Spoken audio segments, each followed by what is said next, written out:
Hello, everybody, and welcome to the August 15th Legislative Committee meeting for the town of Vegreville. You may notice Mayor McPhee is not here today, and I am the current deputy, so I'll be taking a try at this, so everybody have patience. First up, to call the meeting to order, I'll ask for an adoption of the agenda.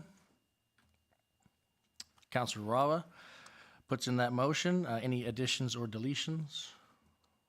Seeing none, all those in favor? Carried.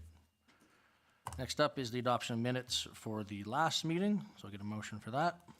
Councillor Bullock. All those in favor? Carried. Perfect. So first up, we have some delegations today, and we're going to start out with Kevin Bernhardt from MCS Net. Before I get started, I do have my card here today. I'd just like to pass that off if I could. Perfect. Thank you.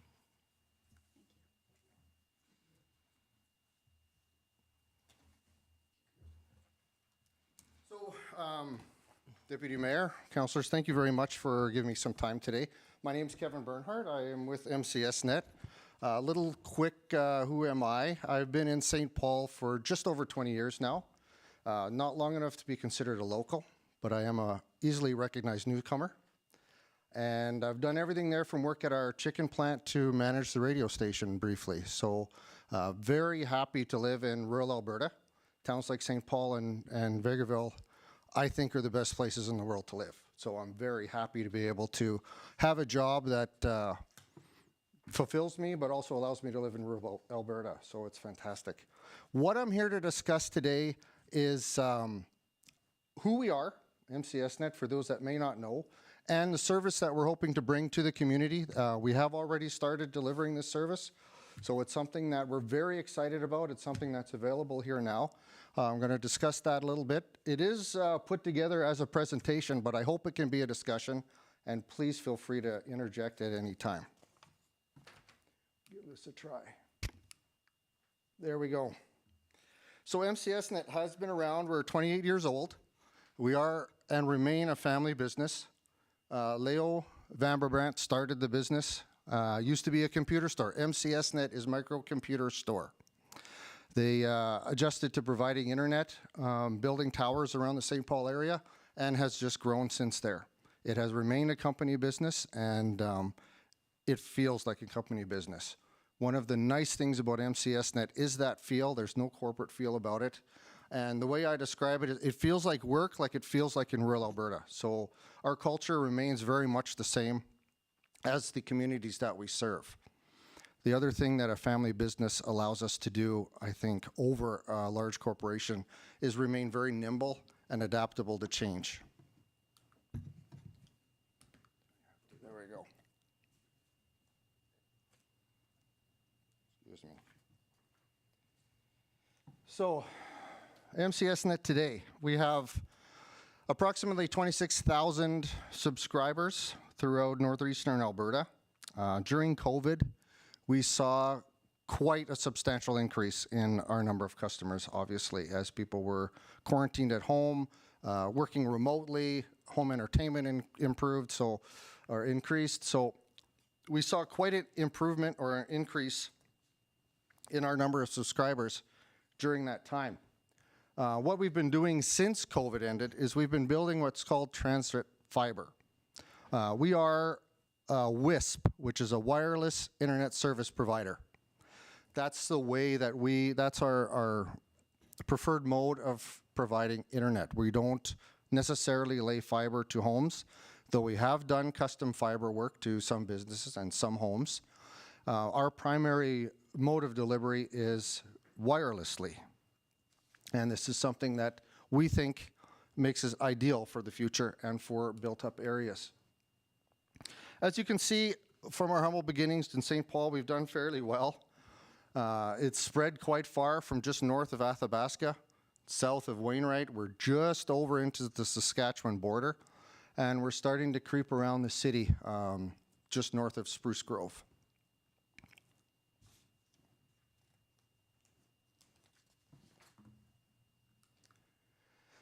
So as I mentioned, transit fiber is what we're focusing on right now. What is transit fiber? this is the fiber that moves our signal back to the main hub, which is in Edmonton, and from there it goes to Seattle. By connecting our towers with fiber, we do a couple things. We improve the speed to our rural customers, and we also make our towers future ready. One of the technologies we'll be talking about today, Gig Air, is an example of making towers future ready because of the fact they had this transit fiber focused between our towers. We're ready for this new technology, and we're able to deploy it in communities that we serve. We currently have about 1,600 kilometers of our own fiber. This summer, we plan to lay about 400 more kilometers of fiber. So every year, the amount of fiber we have in the ground increases, and it's a fabulous asset to have our own infrastructure. So Gig Air, this is really the nuts and bolts of what I'm here to talk about. Gig Air provides fiber speeds, but wirelessly. The way it does this, it uses a 60 gigahertz wave, which is a very short wave that travels incredibly quickly. That's the advantage of the wave, is that it's the speed of light.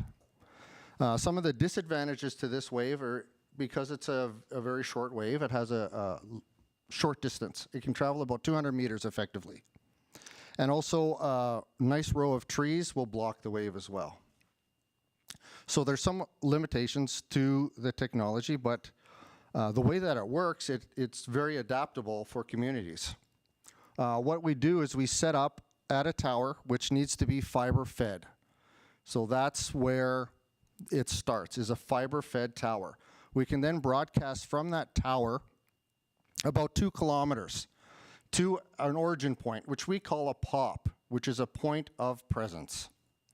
So this POP has a special receiver that allows it to receive that signal anywhere from 2 kilometers in. And then from there, it can go 200 meters from house to house. And the way it works is it actually builds a network. So you and your neighbor will feed each other internet, and that neighbor will feed another one. And if we happen to have a row of trees in between you and your neighbor, when we go across the street, we can come back to you. So that's why when we say build the mesh, and they're very adept at it. Line of sight, the good old TV towers or radio antennas on your house now become very valuable once again because you're above the trees. So line of sight is very important, but having a solid mesh is also very important, and it's something that we always look to build up when we start in a community. So there's a graphic example of what I was just talking about. You can see the tower then broadcast to the first point, which is the POP, and that broadcasts to those 2 buildings. And they're actually feeding each other internet. If a third were to come on, one of those 2 would feed it. It doesn't have to be the last one. So the mesh can just sort of grow out like a spider web through town as we get more and more subscribers.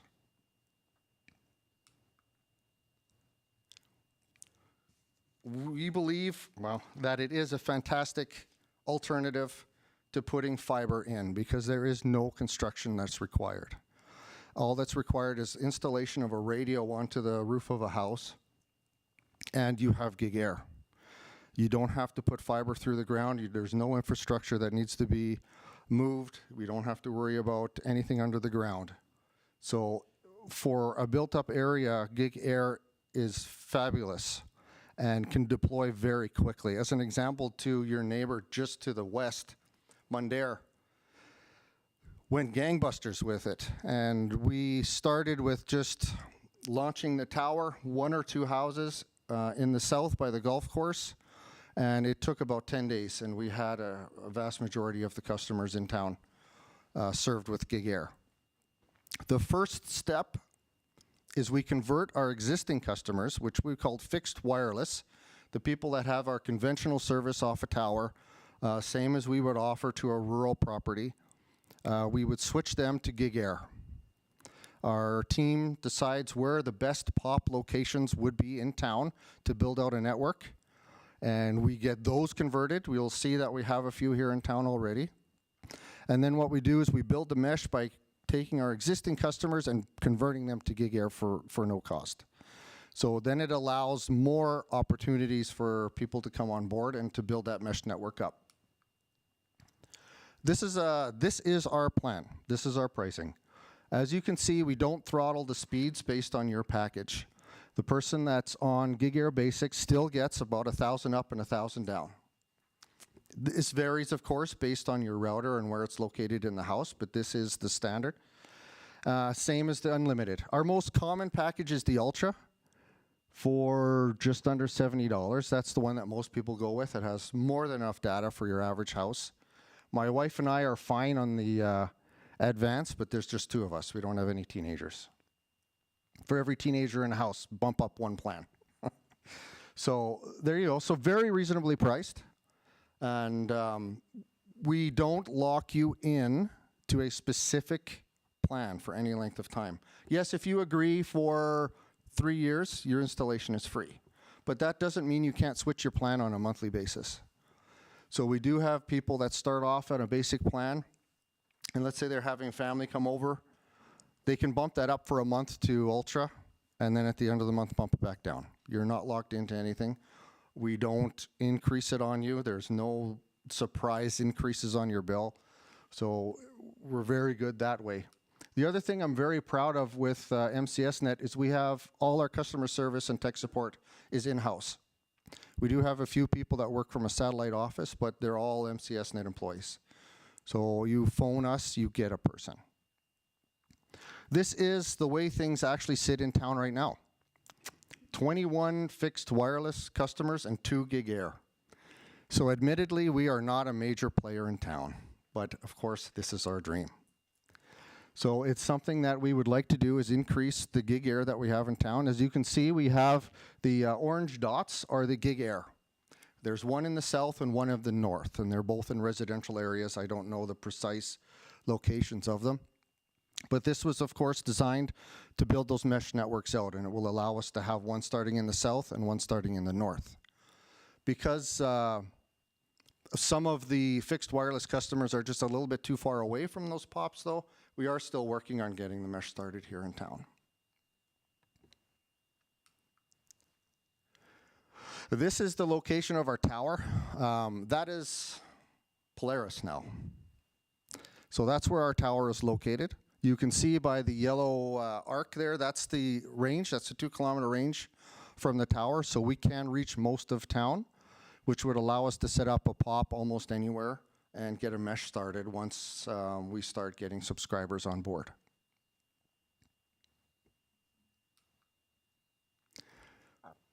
So partnerships. This is one of the things that I also like to bring up while I'm here. We're always looking for partnerships in town. We work with nonprofits. We work with public facilities, anywhere that would have a public use space. We use this to strengthen our network. These buildings would also become POPs for us. But what we like to do is in these buildings, we will offer free Wi-Fi to the public, which also provides it to the facility. So they would get their Gig Air for free from us.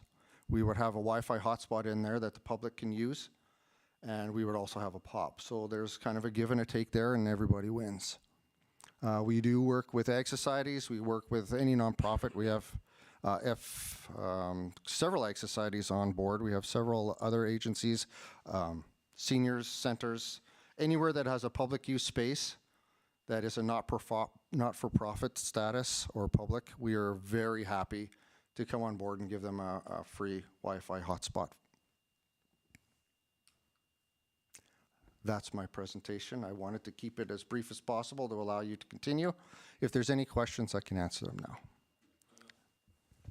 Yes, I have a question. So for these hotspots you're talking about, so you need to put a tower up at these spots? No.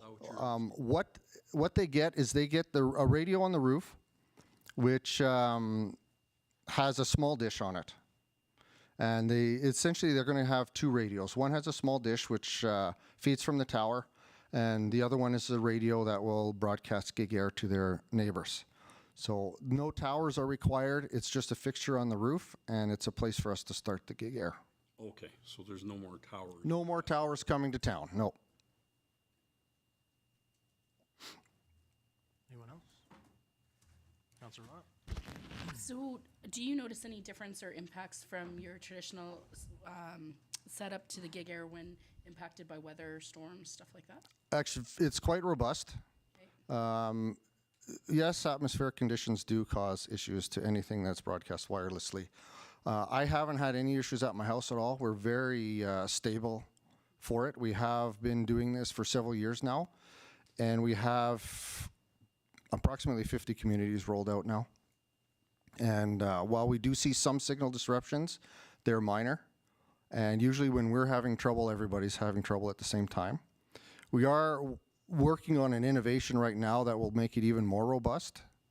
And it's something that I know our innovation team is very proud of. We are not the only deliverers of this system. We have copyrighted the name Gig Air, but this particular mode is not unique to MCSnet. There are other providers that use it. We are the largest, it's provided by a company, MBS Wave, out of the UK. We are their largest customer worldwide. And proudly, our innovation department is actually the only developers of our own technology that goes along with it. So with this new one that they're very proud of, which they only talked about yesterday, and I'm just allowed to start saying, hey, something awesome is coming. They've come up with a redundancy that's going to make it rock solid. So they're very, very excited about it. Yes. So I'm sure you're aware that we, as a community, had TELUS come to town a number of years ago and build out the community as a fiber community. How does that work? Of course, as a municipality, we don't endorse companies per se, but as an overarching concern for sure for our businesses and residents, we want to ensure that there is redundancy in the system, like you Absolutely. just said, and make sure that there's access and that it's also affordable too. I mean, Yes. it's one of the things to have coverage, but not to be able to afford it is another thing for residents. So how do you see the existing network that is outlaid in the community working with what you have as technology? Well, we always have challenges, different challenges in every community. Communities that are well supplied by TELUS fiber are challenges for us. I will admittedly, I was TELUS before I started at MCSnet, and I never had a day of trouble. So for that aspect, TELUS is something that, you know, it's very reliable, and they're a big player. One of the advantages that we have, and we do believe in free market, we do believe in fair competition. I switched to MCSnet not only because I was employed, but because I could get my internet for $70. I was paying $270 a month for bundled service with security, television, and internet. So I get my internet for $70. I get a Amazon subscription for $20. Now I'm $90 a month. I mean, it was a no-brainer once I started looking at the expense. Of course, everybody has to make their own decisions for their household. For ours, I like to take control of the expenses as opposed to being in a bundled plan. So there's a lot of people that are looking for alternatives, and then there's a lot of people that just love TELUS. So we just want to have a chance to offer. But we do know it's going to be an uphill. Awesome. Thank you. Yep. Anybody else? So, thanks for your presentation. It's great to see that there's options out there for residents and people in the community. So your ask from council is access to put up on our public facilities so you can network. Is that what I'm getting out of this? Yes, partially. It's not a hard ask. It's more, this is what we would like. We do work with nonprofits that are not public as well. We understand that these buildings are probably serviced already, could very well have plans in place. It's something that we always look to do. It's not something that I'm here to directly ask you for, just to let you know that, you know, we're very willing to do this if it's something that the town is looking at. Thank you. One more. I could say that one of the things that I think people will be very happy is about the service being in-house. So you're our work provider in Two Hills, and I can say when I've had to call, it is refreshing being able to get hold of somebody right away. And even though we're only on the Ultra plan, we've never ran ourselves out of data either. So I think people will be very happy to hear that they will be able to call somebody and get them in St. Paul. Thank you. And we do, we pride ourselves in that. And while it's a fact, we do struggle a little bit because we are, as most communities in rural Alberta, we're becoming a very international company. So we have run into some people that have cast doubts upon my statement based on the accent of the person answering the phone. So we're working very hard on letting people know that it is the case, that when someone answers the phone, they are an MCS Net employee. Awesome. Yeah. Well, thanks a lot, Kevin. A really good presentation. Appreciate you coming in and telling us more about it. And I'm sure if you ask around, like you said, to some of these nonprofits and different groups in town, you probably have a few that are willing to give it a try. So thank you very much. Thank you very much for your time.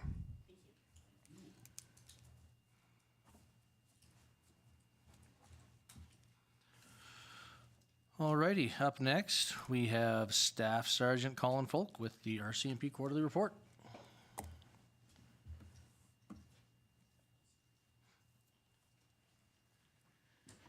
Good afternoon. Thanks for having me in today. This is going to be relatively quick. I'm the only guy on duty right now, so I got to get back out there. But I'll just cover off. This is our quarterly one report, so it's from April 1st till June 31st, I guess. So it's a little bit late out this year. We had some issues getting it printed off from our team, but our crime reduction priority. Start of the quarter, we have 12 subjects that are part of our home check, which is our offender management check. So we keep a close thumb on those people that are on house arrest, stuff like that. So we did 82 checks in the first quarter, and out of those 82 checks, it resulted in 16 breaches where the subjects weren't home and they were rearrested and sent back to in front of a judge to answer for that. So that's been an initiative that we put in for April 1st. It's been really good for us. We've seen a decrease in property crime, and I think it's directly related to these home check efforts that we're doing. Road safety, part of our second priority in our APP this year is 150 violation tickets for the quarter. This quarter we were drastically low on that. We ended up with 46 violation tickets in the community. It's no surprise to anybody that we're running such a shortage here at the detachment, down sometimes 40%. Right now we're up a little bit to 30% vacancies, but it's starting to take a toll. We've been running that for quite a while now, probably 7-8 months. So everybody's getting a little bit burnt out, and we're trying to just keep responding to calls and prioritize, kind of triage some of this stuff. So unfortunately, the traffic enforcement stuff kind of tends to take a back seat when we're that stretched that thin. Public engagement. We attended the school 16 times this quarter, did school tours, we did a bike rodeo, went to the library and did a read with the kids and stuff. So we're trying to still stay proactive in the community policing aspect, even with our low numbers that we're struggling with a little bit. Points of interest. During the first quarter of 2023, the Vegreville attachment observed an increase in persons crimes. Now, when you look at the chart there, like the increase in persons crimes looks real bad, right? Like, 24% up. But realistically, year to year, that's a quarter to quarter comparison. Year to year, we're only up by four calls for service for persons crimes for the first quarter. So it's not dramatic. It's a small increase. It just looks big when you're dealing with small numbers. So a lot of those are we're seeing more and more family-related violence calls, reoccurring, kind of the same people that we deal with quite a bit on these family violence situations. So every time that's called in, that gets flagged as a stat for persons crime. So we're seeing a little bit of an increase there.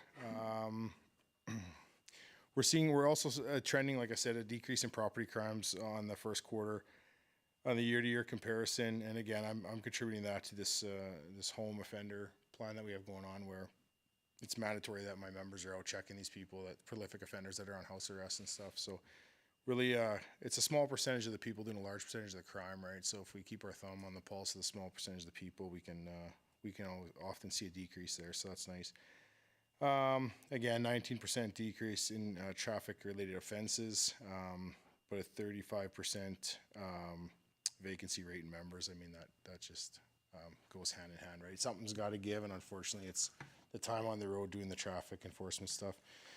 So right now we're trying to get the numbers back up there. We're supposed to be sitting at 8 regular members for the town. We've crawled back to 6. We were at 4 for a while, so we were at 50%. But we have another recruit starting this week, and then we had another recruit start June 1st. So he's in his into his 3rd month here. So that's going good. In our detachment support staff, we're up to full strength with them. So that's good. And that's about all I have. Those are the trends for the first quarter. Thanks, Colin. Any questions?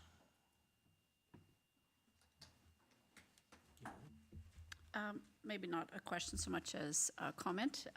Was very happy to be able to meet with you and your colleagues earlier today, and just to let council know and the public know too that we really appreciate the additional effort and the attention to make sure that we continue to have good working relationship, and that we're here to support your efforts to provide community safety, and really happy to welcome some new members and look forward to meeting them and welcoming them to the community as well. So thank you very much for continuing.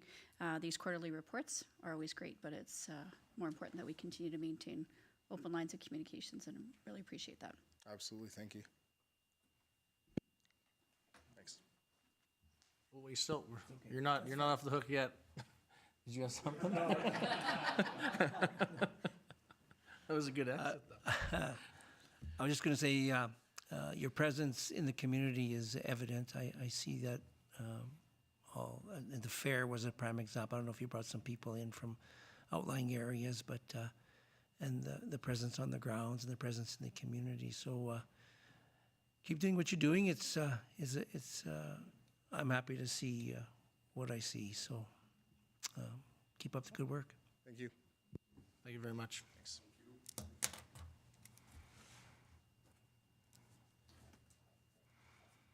All righty, up next we have a presentation from our Fire Chief Mitch Newton, our Protective Services Manager.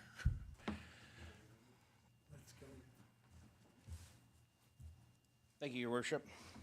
If I could call out my colleague, please, as well with the club. Manuel Webshed is here to represent the Fire Club today. For those of you that are unaware, between the months of May and the end of June, the fire department assisted in deployments to Yellowhead County and Parkland County to basically mitigate the wildland responses that everybody was facing at the same time. We were able to send members.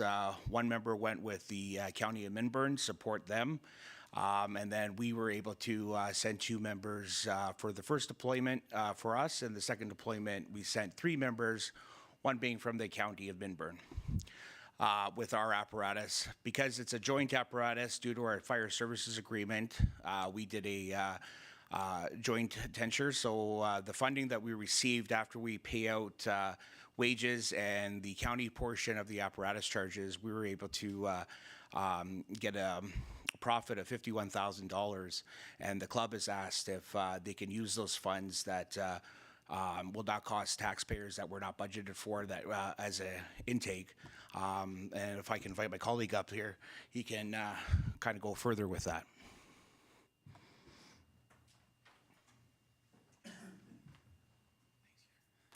Thanks, Chief. Good afternoon, council. My name is Captain Emmanuel Webshed with the Vegreville Fire Department, but I'm here today to represent the Vegreville Fire Department Club. And then on behalf of the club members, I would like to thank you for the opportunity. So we're here today to ask your continued support to the Vegreville Fire Department, and also for our training center we have been working on for the last 6 years. It's unfortunate we're here, but there were some challenges that we faced, but there's some successes that we had. So we ask that your approval of this deployment fund to be donated towards our training center, which will help us to pretty much cross the finishing line so we can make it the reality. That's something that we've been working, that's something we've been passionate about for the last 6 years. So as you know, the Vegreville Fire Department Club has generated the revenue by working in the casino, which is in the Camrose Casino. In the past, we've been getting opportunity to work every 3 years. Unfortunately, the last one that we did work in that casino was back in 2017, and after that is due to COVID, and we weren't able to go back and generate some more revenue that can actually help us to cross the line for that training center. We did some additional work to generate some fund, which is did some raffle and 50-50, which is some of you guys been participating. We appreciate for that, and that did allow us to reach about $80,000 that is approved by AGLC that we have as of today, and then also some of our local businesses did support us, and we were able to get $59,125 that is donated towards our training center. For the past 6 years since we started working for this training center, our 100% focus on what we did, what we generated, it was going 100% to our training center. Something that we're passionate about, something that's going to allow us to provide the up-to-date training and also allow us to provide the service throughout our community. And our membership has been increasing, and it is something that is going to help us to train them and bring them up to date, so that way we can respond to all the calls that is coming our way.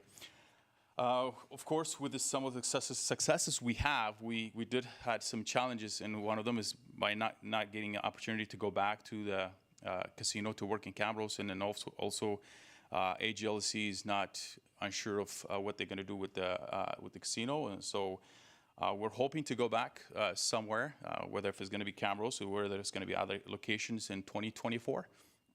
But we also have some other plans that we're going to be continue to work on to raise some more funds. We're not going to sit and wait for AGLC. There's other ways that we could generate, which is by doing our raffles and also 50-50, so that way we can maintain our training center and also add some other features to it. The other one is that to kind of give you some kind of comparison that can help you to make the decision today to make a decision. Back in 2020, we were able to work with the company called Fire Training Solution out of British Columbia. We did put it together, the training center that we were happy about and something we can afford. It did cost us, it was about $102,000. And just before we make a commitment, of course, COVID came in and everything was just put on hold. And after that, it was just been a challenge for us in every way that we turned to trying to save some money. The commodity price has been up and some materials been shortage, and we weren't able to make commitments. But we never give up on it. We continue to work. And today we have another company. It's called CNG Container. They were able to provide us the training facility that we want with the design and everything, and the cost is $189,980. So if we get your blessing and approval for this deployment fund, that would definitely get us to where we want to be, which is about just a little shy over $190,000, which is we can commit, move forward, and have our training center built finally. So if you have any questions, I'll be happy to answer. Do it. So just to recap again, you've been active raising funds, et cetera, so the various lines with AGLC. So can you just remind us again what the total price of the training center that you're looking for and the sources of funds that you've received to date? You don't need to do a detailed accounting. I'm just wondering, like, overall. Yeah, no worries. Yeah. So the training center that we are happy about, and that is going to be working for us for now, is $189,980.22 is the cost. And as of today, we have a fund in our AGLC account that is approved. That's the another challenge too we had, and in the past we came to you guys to get the lease done, which is something that is a little bit surprised came from AGLC, that we have to have that property under our name. But overall, they were supportive. They did approve $80,000 that we can spend towards our training center. And then we also have donation that we receive from our local businesses towards our towards our training center, is that $59,125. So total, we have $139,125 in our account. So adding in the 51,000, if this the deployment fund is donated to us, that'll bring us to 190,125, which is okay, exactly what we're looking for. I do have a follow-up. Sure. And sorry, I'm not sure if this goes to Mitch then. Traditionally, if we've used apparatus in forest fires or assisting other municipalities or locations, it's been some time since we've done that.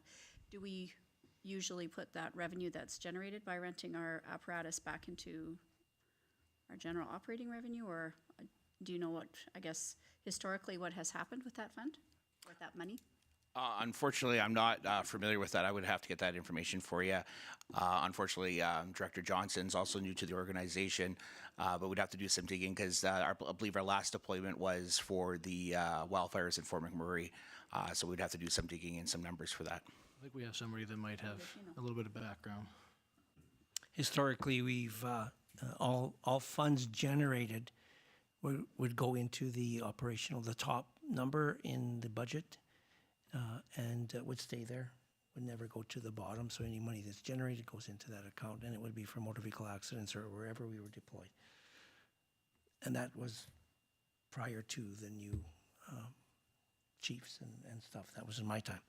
But I want to speak to the presentation, and thanks for that. So the deployment that you're talking about, the 51,000 and change, was for the service we provided to Yellowhead County and Parkland. Is that? So the services that were provided for the funding just comes from the Yellowhead deployment.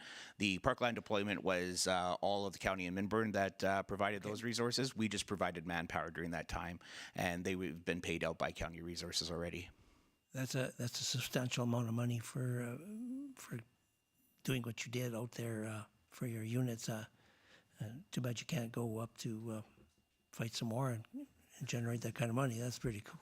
But anyway, I want to just commend you for the work you guys are doing. And when volunteer firefighters across Canada are dropping, there is no commitment to be to get firefighters as volunteers.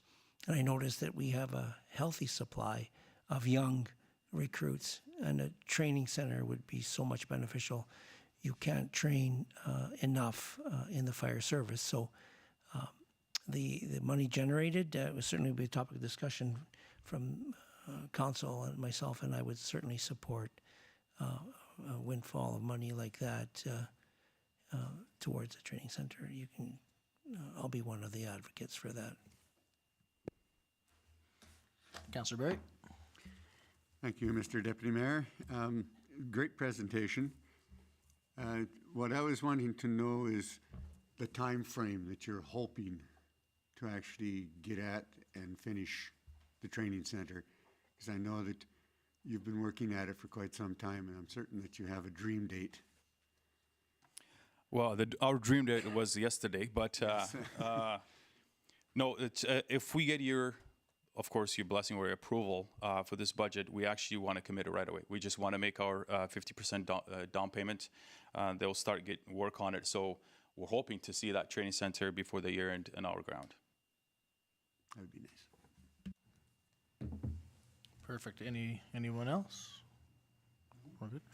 No, appreciate you coming forward with this, and again, commend you on the work that the volunteers did out in these wildfires. And just with how the cost of things are going, I think quick action is probably necessary if we want to get that training center done soon. So, thank you very much. Thank you.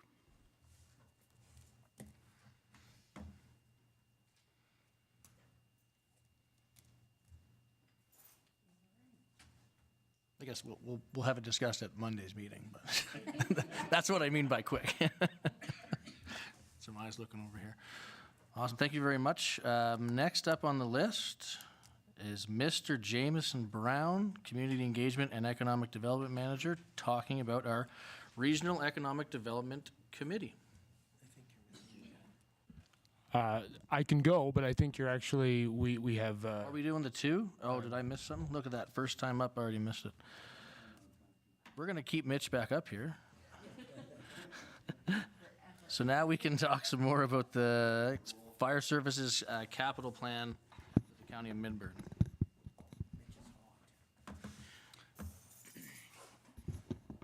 Thank you, Your Worship.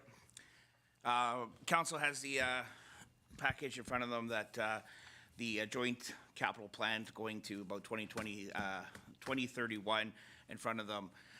This is a plan put together with the county, with the town fire department support, fire services support, to do a joint plan that will benefit both the county and the town as a whole regarding purchasing apparatus moving forward.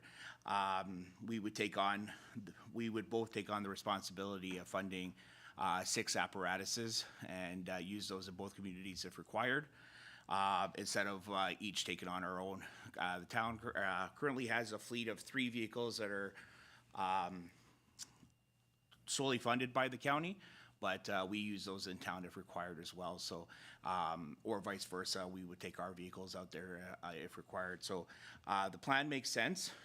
Comes into an estimated cost of $3,265,000 to accept this plan. It also does not include the entire capital plan for the fire department. This is only the joint operations. That will not fund 3 additional vehicles that we currently have in our fleet.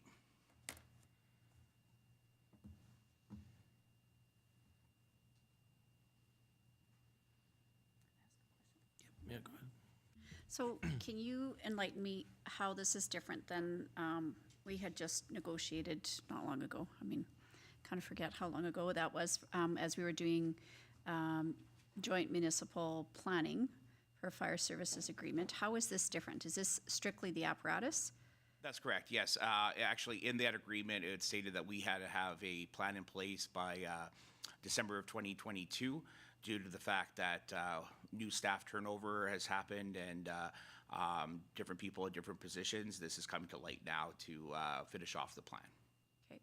And just reflecting a little bit on some of the challenges that we've had traditionally, you feel like this addresses some of those concerns because in the past, for example, there's been concern about certain pieces of equipment being owned by or purchased by respective municipalities and the concern that they don't actually get to choose the apparatus or direct where it's utilized. Yeah. Does this address those concerns? Yeah, absolutely. So it would be a 50-50 plan, 100%, and all the consultation would be between the two communities working together to ensure that we have the best fleet for both sides. Okay. And then, sorry, my last question then is about the previous agreement talked about an annual commitment to each commit to, I think the amount was $80,000 to fire servicing agreement. Maybe I'm making up that number. No, you are correct. And that would be outside still of this agreement and any capital purchases in there? No, this would be inside the current agreement that we have in place. Okay. So utilizing that $80K per municipality cumulatively to go towards this. That is correct. Okay. So I'm trying to run the numbers here just to make sure. It looks like we're going from 80,000 each to 81,625 per year to make up that $65,000 difference. Because the original one was 3.2, right? And now we're asking for 3.265. Correct. There is a shortfall in each of the vehicles being purchased, and it does state that in the plan. But currently, with the plan, still at 80,000 per year, per municipality.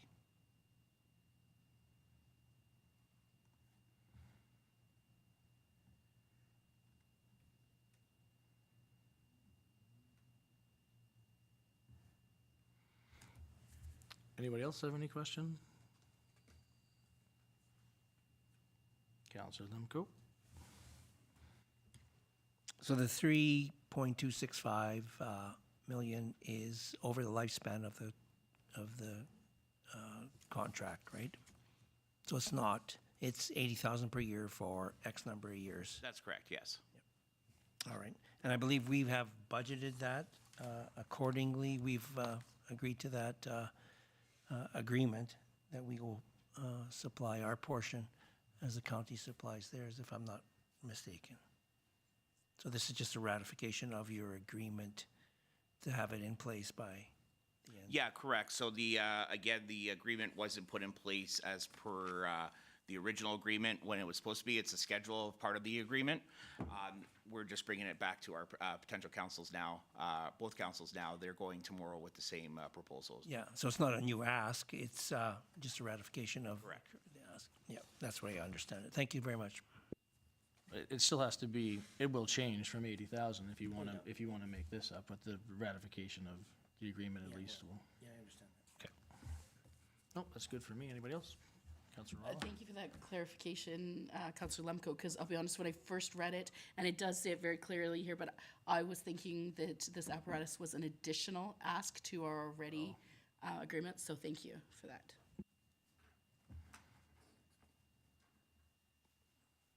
Perfect. All righty, thank you very much.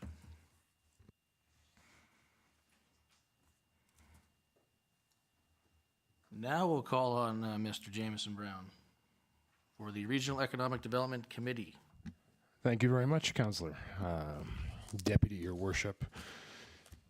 Today's memorandum to council pertains to the appointment of a council representative to sit on the Regional Minburn Economic Development Committee.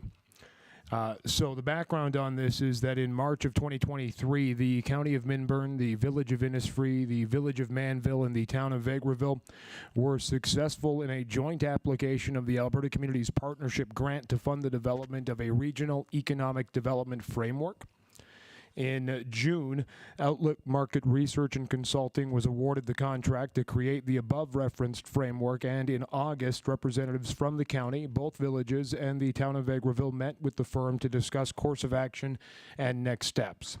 At that meeting, it was determined that a committee comprised of one elected official from each of the municipalities involved should be created and a memorandum of understanding signed. This committee will also include Alberta Hub's Executive Director, the Town of Vegreville's Community Engagement and Economic Development Manager, and potentially others as advisory non-voting members. While precise parameters have yet to be set, this committee will meet monthly and will be empowered to make decisions regarding the management of a regional economic development consultant, the cost of which will be covered by the ACP grant through to December 31st, 2024.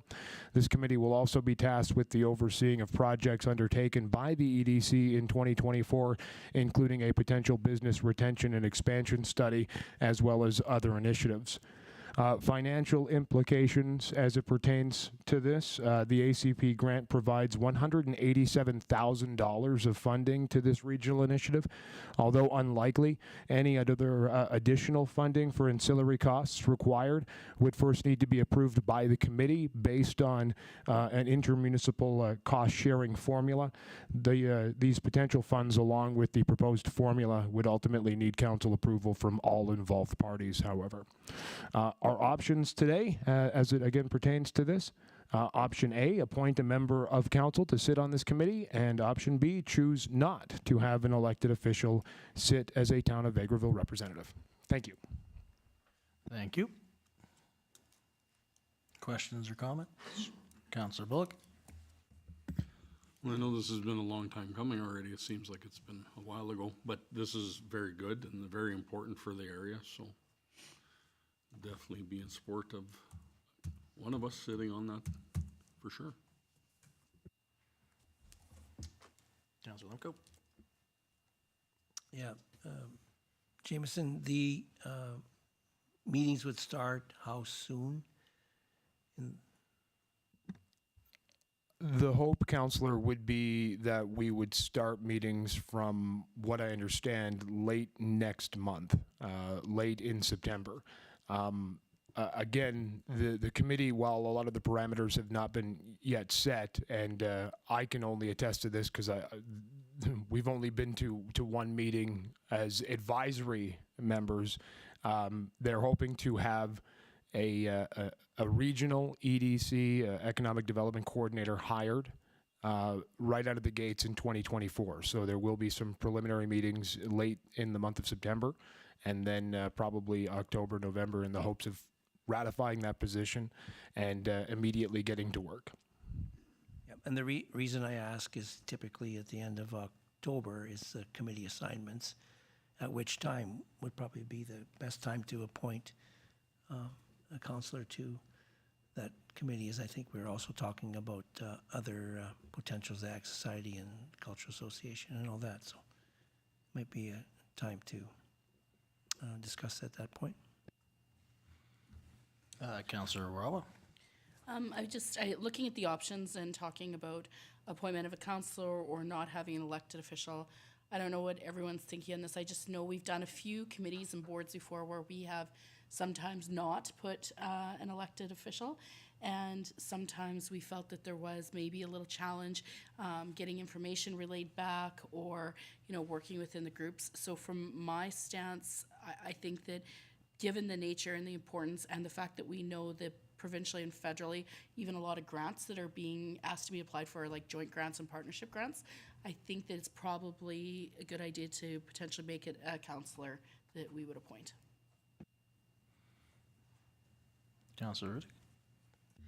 So this is always great to see partnership, particularly when there have been times when we have had a difficult time getting other municipalities to join our Economic Development Committee. I guess I'm just curious about the sustainability. So the ACP grant will be to fund the work of this committee in the interim and hire the regional economic development consultant. I guess I would be curious to see how you feel that fits into the work that you're currently doing. How does that overlay with the work that you're doing? I think looking broader outside of the confines of Vegreville is wise, which is why a long time ago we did invite county councillors to sit on our committee. But it's also important to figure out how we get to the outcomes that we all need. So I'm just curious how that works in. Well, to quote my grandfather, the one thing the good Lord ain't making more of is land. So if we have partnerships with our surrounding region, I think that bodes well when it comes to potential negotiations and conversations with potential investors. One of the big concerns that I had expressed, and that was mutually expressed as well by the county, was that we were not going to overlap some of the work that I'm doing locally, and that specifically this position would work for the greater good of the region. But the greater good of the region also includes Vegreville, and if something were to come to fruition outside of our boundaries but within the county of Minburn, I believe wholeheartedly it would result in Vegreville's success, even just by default, because we are a service area. So I see tremendous value in this.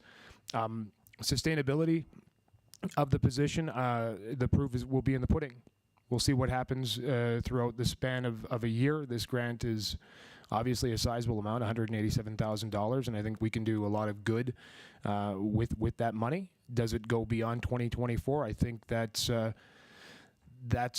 be determined. But if you put somebody in this position who then can go and look at grants to make it a self-funding position, for lack of a better term, I think that it could see some viability beyond the end of next year.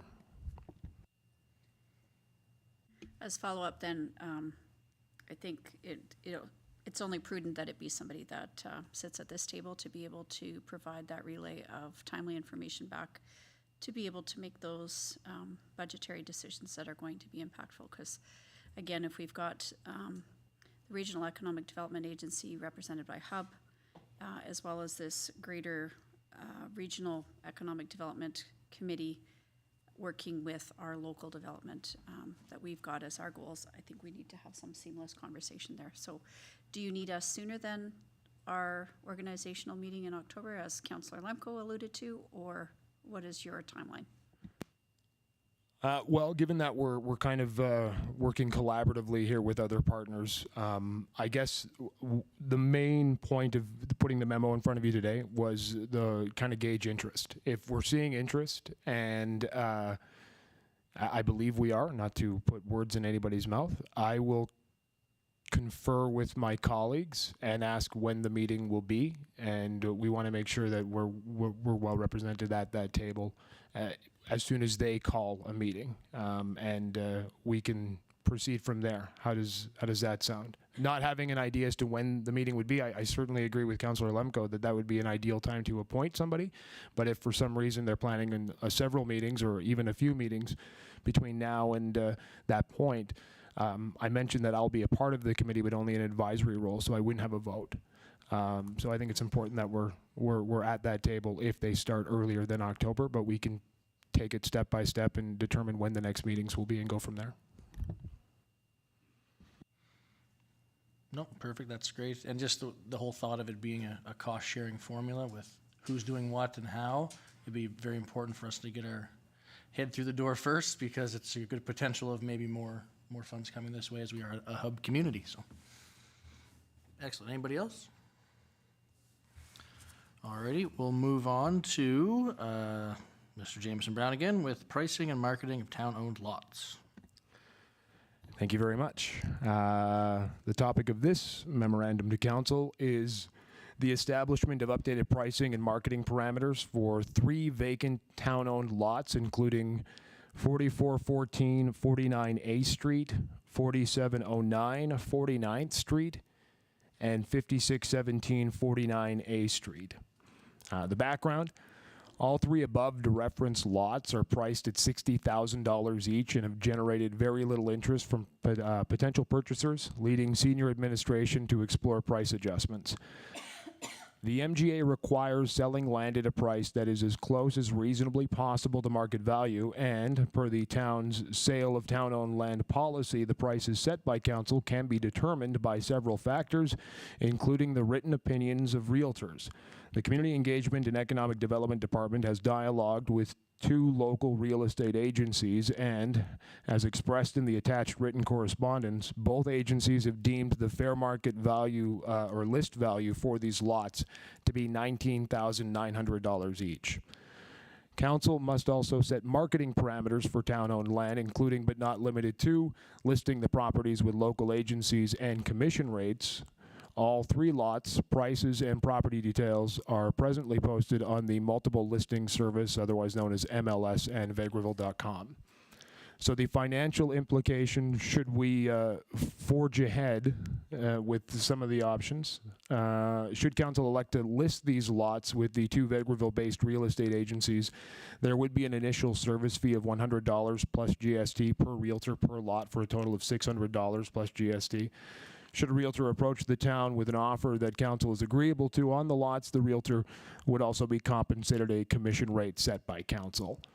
Options are: A, set a new price of $19,900 for the above referenced lots and list the properties with the 2 Vegreville-based real estate agencies with a standard commission rate of 7%.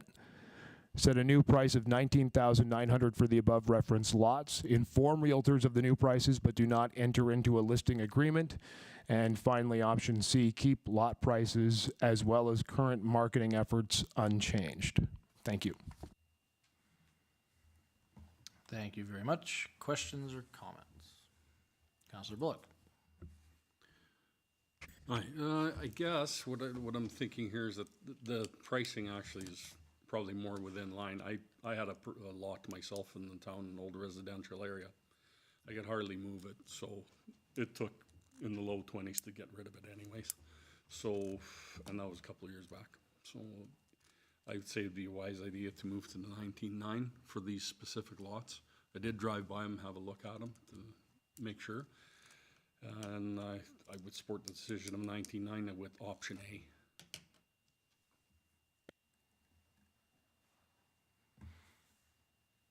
Okay, anyone else? Councillor Rudick. So these lots are representative of a number of residential lots that we own as infill. Can you just explain the rationale of picking these 3? These are easily resellable, or why these 3 of our inventory? Sure. The rationale behind these 3 specifically, they are free and clear town-owned property. The other infill lots, the MGA states that there is a certain timeline that we as a municipality have to wait for it to be basically, it's in our hand and we can do whatever we want with it. All of those other infill lots have yet to meet that threshold. Some of them are coming close, but these three specifically, again, according to the MGA and making sure we're abiding by it, as long as we're reasonably pricing land, we can do whatever we want. We don't have to worry about paybacks or anything like that because they've just been in our possession for that long. Okay, follow up to that then. Thank you. We haven't sold any of those infill lots for some time. We have sold lots that were not listed or created lots that were not listed. So I think the rationale to have them listed with the realtors is there, particularly because we know that we need more housing, and encouraging the sale of these lots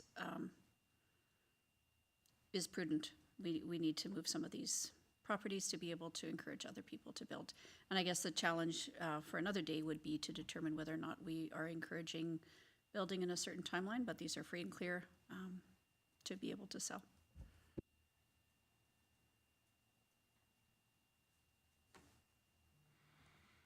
Perfect. Anyone else? All right. Thank you very much, Jameson. Okay, Director Lefebvre is not here today. Interim Director Johnston, Corporate Services, you have a variance analysis report. Yes, thank you, Your Worship. So, I guess we'll just start from the first page and you guys can follow along. I think everything shows up there. So, as of June 30th, 2023, the town's net debt position improved by 9.8 million, largely due to an improved cash position due to increasing assets and decreasing liabilities. Cash increased due to the sale of the Trans-Canada building, and receivables increased due to posting property tax receivables that come due at the end of June. Liabilities also decreased due to lower payables and reduced long-term debt due to making scheduled repayments. Property tax requisitions have not been paid out, but once they are, they'll reduce cash by approximately 2.25 million. These are paid out once the receivables are collected. Deferred revenue represents funds received in advance of expenditures being incurred. Most of the deferred revenue relates to MSI, GTF, and MSP grants. Yes, just so it's simpler, do you want to do questions after each page versus having to flip back, or is there a preference? Sure. Anyone have any questions for this page? I do have a question. So we had some conversation previously about debentures coming to a conclusion and figuring out how best to be able to manage interest versus repayment of our existing debentures, et cetera. Is this where we can clearly see the results of what we had talked about previously? It would be one aspect of it. There's two portions. Like, this is just the principal portion that would show on this because it's the balance sheet side. There'd also be the interest component, which would show on the operating side. So it would be one factor, but we could provide more specific details that take both into account. So then so our net debt position improving by 9.8 million is a direct result of selling and increasing the asset by doing that. So previously when we had this conversation with the mayor, there was some discrepancy between the numbers that some of us had recalled and some of the demonstration of the numbers. So has this been resolved? Because this looks a little different than the numbers that we had the last time that we talked about it. So this is literally just a freeze frame of one moment in time at the end of June 30th. Okay. So, I mean, from the perspective that we have increased cash from the proceeds of the sale, but we still have a debenture relating to that, essentially at this point in time, they still offset.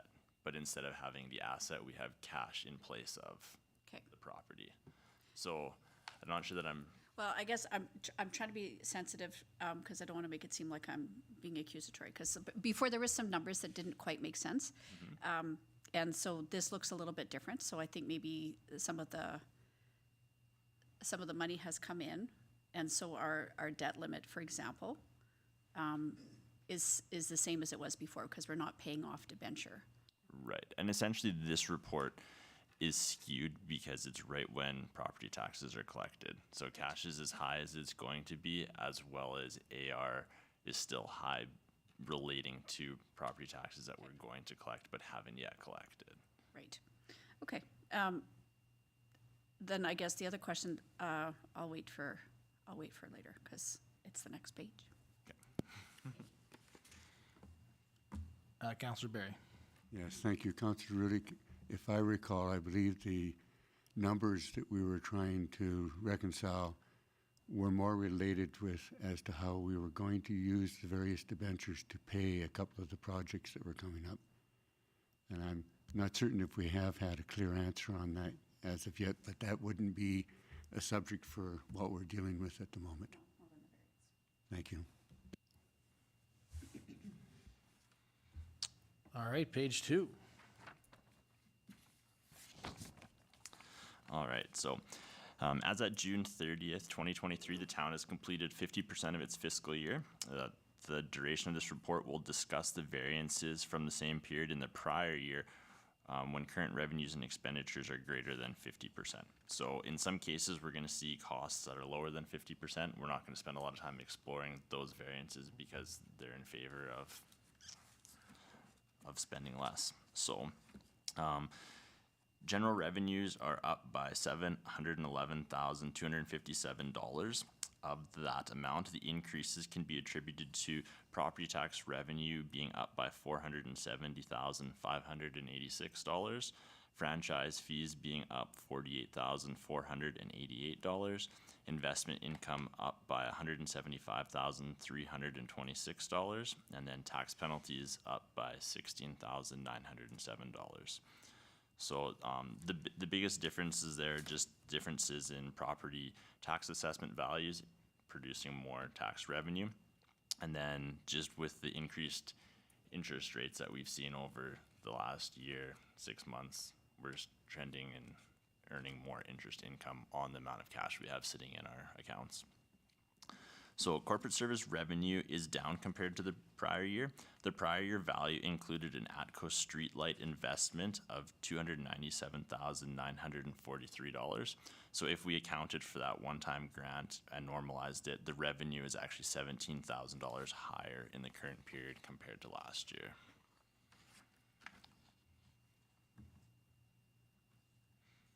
Councillor Rudick? I'm glad to see more money in every pocket, and maybe that won't always be the case. It's nice that the interest rate is higher. I just wanted to ask you here, what kind of collection are we at for our taxes? So some years it's been a real challenge. Our largest non-payer is the province. I'm wondering where we're standing. Of course, this is kind of a tricky time to be able to look at the variance, particularly because you've just delivered tax bills. So yeah, I can get you the specific number. We were within $4,000 of what it was last year when I had pulled the report. So year over year, very consistent. And I won't guess. I'll get the number for you. No, it looks good, and I'm happy to see that across the board we've got some increase in a variety of different pockets, knowing that there has been a decrease in grants. So this is a good thing. For sure. Any other questions? Alrighty, page 3. Page 3. All right, so page 3 is legislative services. As you can see, there's not a lot that flows through this segment. Legislative services and council are operating within their means and are showing a slightly positive variance to actual, being at 48.9%, which is about 1.1% lower than 50, so good work. Sweet. Any questions? All right. So next we have community services. This is a much larger segment for sure. Protective service revenues are up from the prior year by $102,583 due to increased fire revenue. In the last quarter of the year, we'll also be receiving the policing grant, which equates to $345,664. So a lot of the grants that we do receive are later in the year, which is why some of the revenue side will show considerably lower percentages.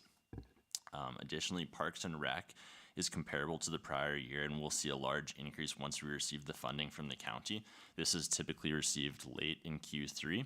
In prior years, it has also amounted to $309,500, but may vary due to the in-progress negotiations. Facilities income is up $142,769 due to increased user fees. The total community service revenues are up $214,613 year over year. Total community service expenditures are tracking just over 50%, with the overages primarily relating to parks, rec, and facilities. In parks, we have contracted services and goods purchased being higher than budgeted by $101,847. And then in our facilities, our utilities are higher than budgeted by about $75,880. That's just for halfway through the year, though. Correct, yeah. There's a potential. We could bring it back down. We could meet this, right?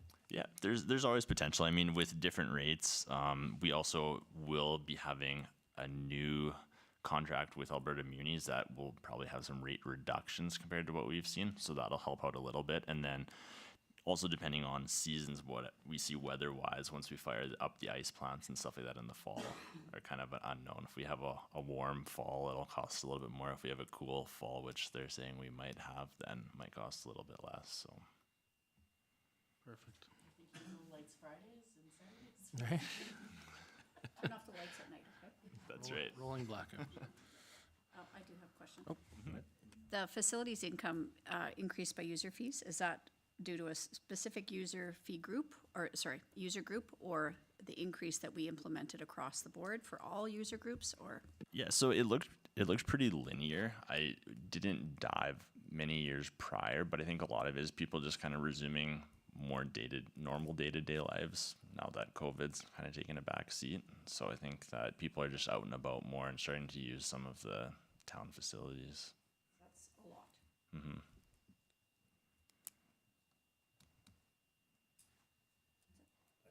One, I could see potential for there being additional increases in the future, especially now that they've been implementing some of the decision for tracking a little bit more, and the discussions that will need to be had in regards to outside communities. And of course, I don't mean Minburn County being our neighboring municipality, but we have a lot of other municipalities, and I can still tell you that the price to enter our aquatic center, for example, is still very low, comparatively speaking. And after we've done some of the review and tracking that we've discussed, I think there is going to need to be discussions about potential changes in fees for what we call residential to non-residential, because we're still very, very low, and some of those other counties don't take part in any, paying towards our rec. So I think there may be some adjustment that we'll have to see of that in the future. No, it'd be nice to have as much as we can paid out to help repair and do the maintenance of those facilities with the people that use it. So, anyone else? All right, moving on. All right, so our next segment is IP&D. Infrastructure planning and development revenues are $277,420 higher than in Q2 of 2022, primarily due to receiving a grant for $180,925 from the government of Alberta. If we normalized for this, then the account reflects being on budget with a percentage ratio of 48.9%. Municipal services revenue is lower than budgeted, but the expenses are also following suit, so there's no significant departmental variance. The subdivision and development revenues are skewed due to containing $2.7 million in proceeds from the 6620 Highway 16A West property sale, old TransCanada building. The expenses for this account are also higher than budgeted due to purchasing the downtown Full Throttle property, which has been done for $268,000.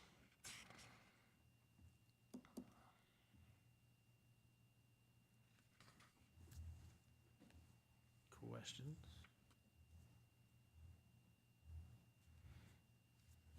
questions. Good. Moving on. All right.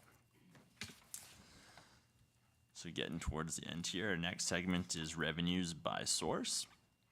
User fees have increased during the year, likely due to people resuming their normal day-to-day lifestyles after lifting of COVID-19 restrictions. Government grants are lower than the 50% of budgeted due to the timing of collections, but the value is comparable to the prior year, indicating that nothing is late or has been missed. Interest income has increased substantially due to receiving higher rates on bank deposits and having more cash in the account due to the sale of the 6620 Highway 16A West building. The other revenue is low due to the offsetting journal entries being required to allocate reserve funding that was used to purchase capital. So this is something that I'll work on updating in the weeks to come.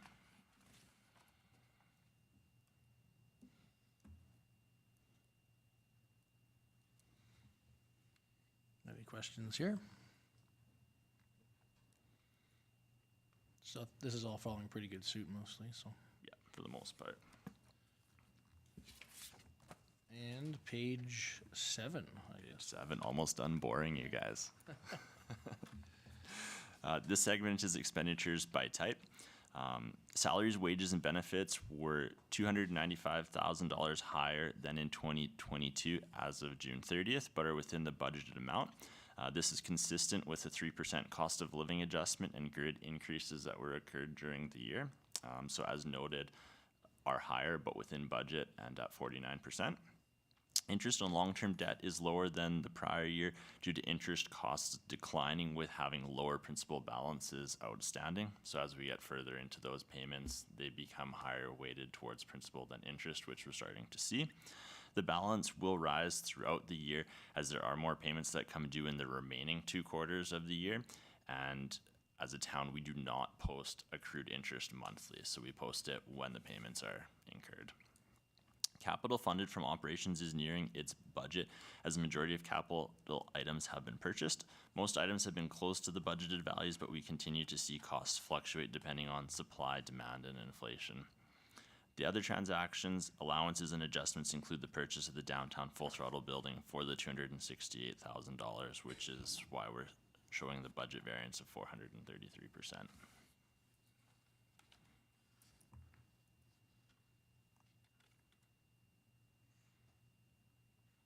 Sounds like we're all good. Perfect. Oh, So the salary, wages, and benefits is strictly due to the COLA increase? For the most part, I mean, there's a lot of accounts, so if you want more specifics, we can. I'm just curious, so just as a reminder to everybody that's watching, our COLA increase was it less than 3%? 3%. So that is representative of 270,000, or what is a percentage equate to right now? So it would be about half. That I guess the percentage is closer to 6%, 3% of which is the cost of living adjustment, and then a lot of employees would have seen grid increases, and that would have also equated to approximately 3%. Okay, thank you.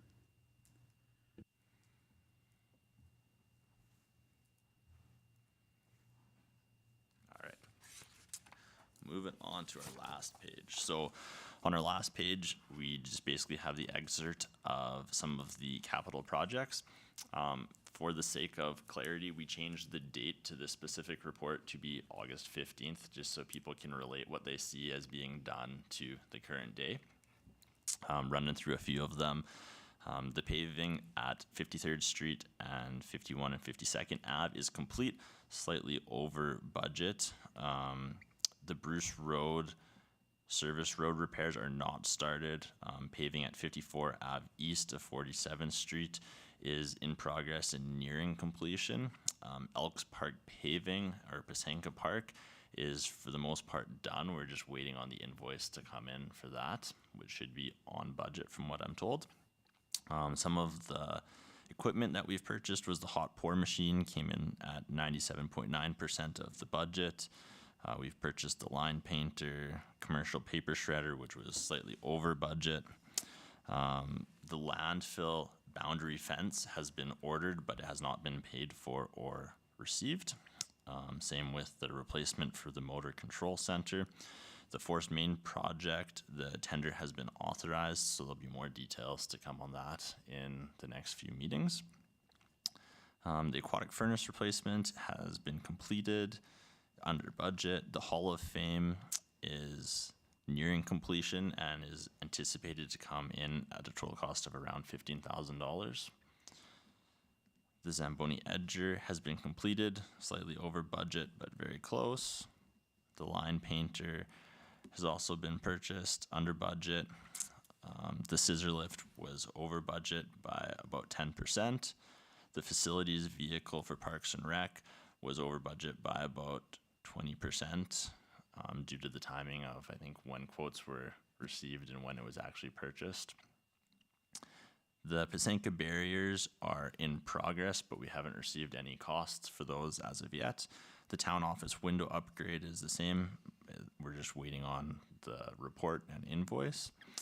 The PTO water pump was purchased secondhand for $19,000, representing about 5% savings from budgeted.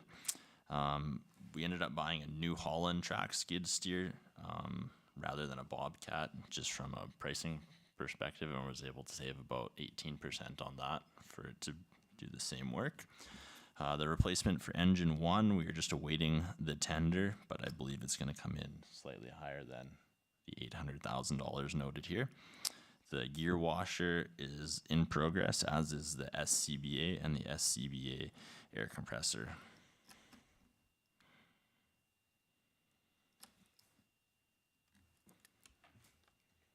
Councillor Bullock? A question about the PTO water pump. You said second-hand pump, not a new one? I believe it was. I can We know why? confirm that. It just on the bill of sale, it looked like it was not bought from manufacturer. Okay, so it's new or it's not? It's not new? I'll confirm. New to us, but I believe may not be new from manufacturer. Okay, I'm concerned about that. Okay. Mm-hmm.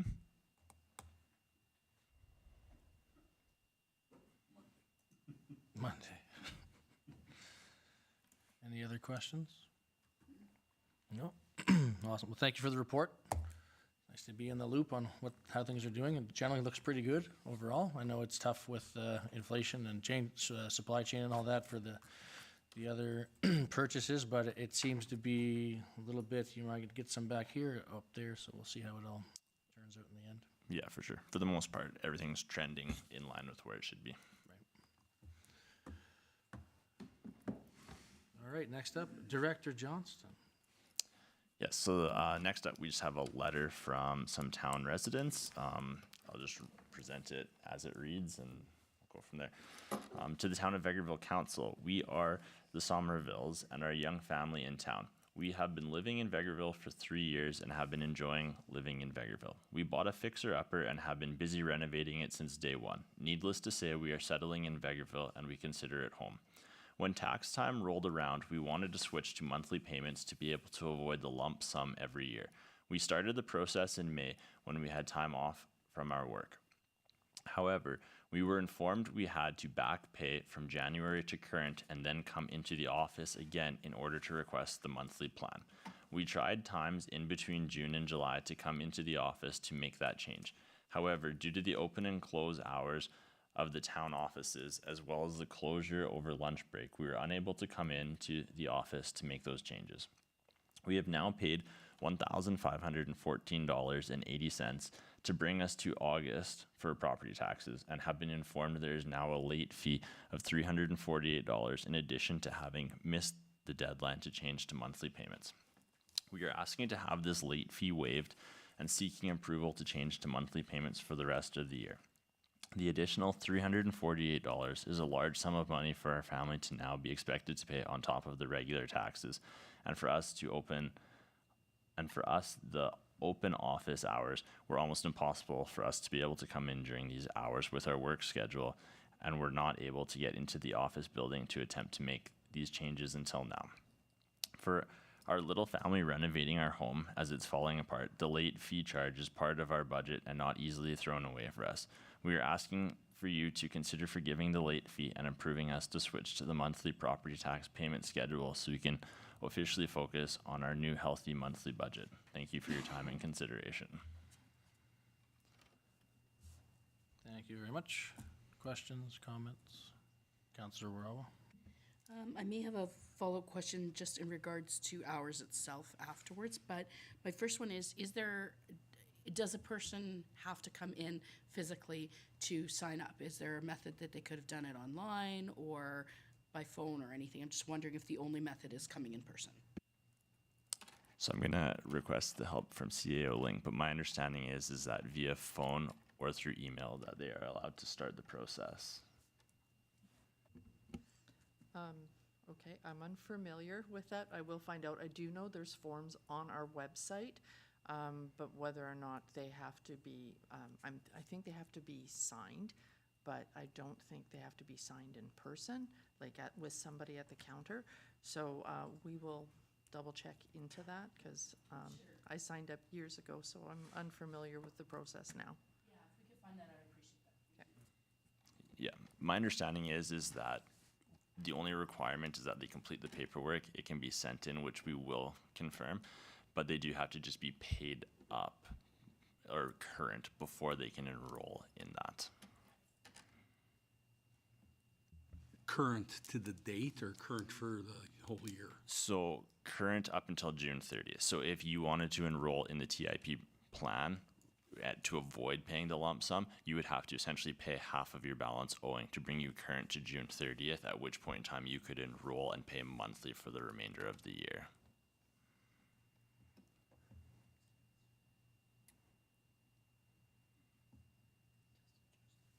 Sorry, I'm reading away there. Go ahead, Councillor Barry. Thank you. I need some clarification. They say that they're currently paid up to until August. Well, I'm trying to figure out whether when they started in May, were they talking about paying their 2022 taxes, but they have now also paid some of their 2023? So essentially, And where did the penalty come in? Because, I mean, it seems that they have been making an attempt to try and get enrolled, but I keep trying to figure out why they're frustrated in not getting enrolled. for sure. So the payment was made after the June 30th deadline, which is why the penalty of 15% was applied to their account. The 15% penalty does equate to the $348 that they're referring to as additional. And so at this point in time, but after June 30th, they have paid the lump sum representing $1,514.80. So if they would have made that payment before the due date, they would not have had the penalty imposed on them, and they would have been eligible to change to the TIP plan. But they indicate that they're paid up to August. Correct. So if they're not on the prepaid plan, where is the money that they paid up to August? Because that's for the following tax year, is it not? No, it's They for have to the, have their entire 2022 paid by June 30th. But if they have paid July and August, would that not be paying for 2023 and yet they're not on the program? no, so when the requisitions come out, it's for 2023. So they missed the deadline is essentially what happened. So they have paid what would represent 7 or 8/12 of what they would owe, but they did it after the deadline, which is why the penalty was imposed on their account. And so for the most part, it's a timing issue, and they're asking to have the penalty reversed because they were late at making the payment, because they couldn't make it into the office, and because they are now late and owe the penalty. By our policy, they're not allowed to sign up and become eligible for the TIP program. So that's what they're asking to do. They're asking to have the penalty reversed and be eligible to go onto the monthly payment plan. I guess you're not following what I'm saying, or I'm not making it very clear. On June the 30th, they had a sum that they had to have paid up, and that would have had their taxes paid to June 30th, correct? Mm-hmm. But they indicate that they are now paid up to August. which is Correct. 2 months beyond June 30th. Right. But that money is not accepted as being on the program. Why did we take it if they're not on the program? So they just made a lump sum payment trying to get current. And so the conversation that we had is that so the payment was made July 28th. So the $1,514.80 was not made by the date that it was What due was by their policy. taxes on June 30th? What did they owe? They owed the total amount of $2,272.13, which was the 2023 annual levy. And they're only paid 15. Correct. They paid. So in essence, they're not paid up until August. Correct. They paid $1,514.80 on July 28th. And they owed, sorry, 2,000, Sorry? they actually owed 2,200? $2,272.13. Including the penalty? That was just their 2023 annual levy. So as of right now, they still owe $1,098.15. Of that amount, $340.82 is the penalty. Okay, so in actual reality, they are not even paid up to June 30th. They are.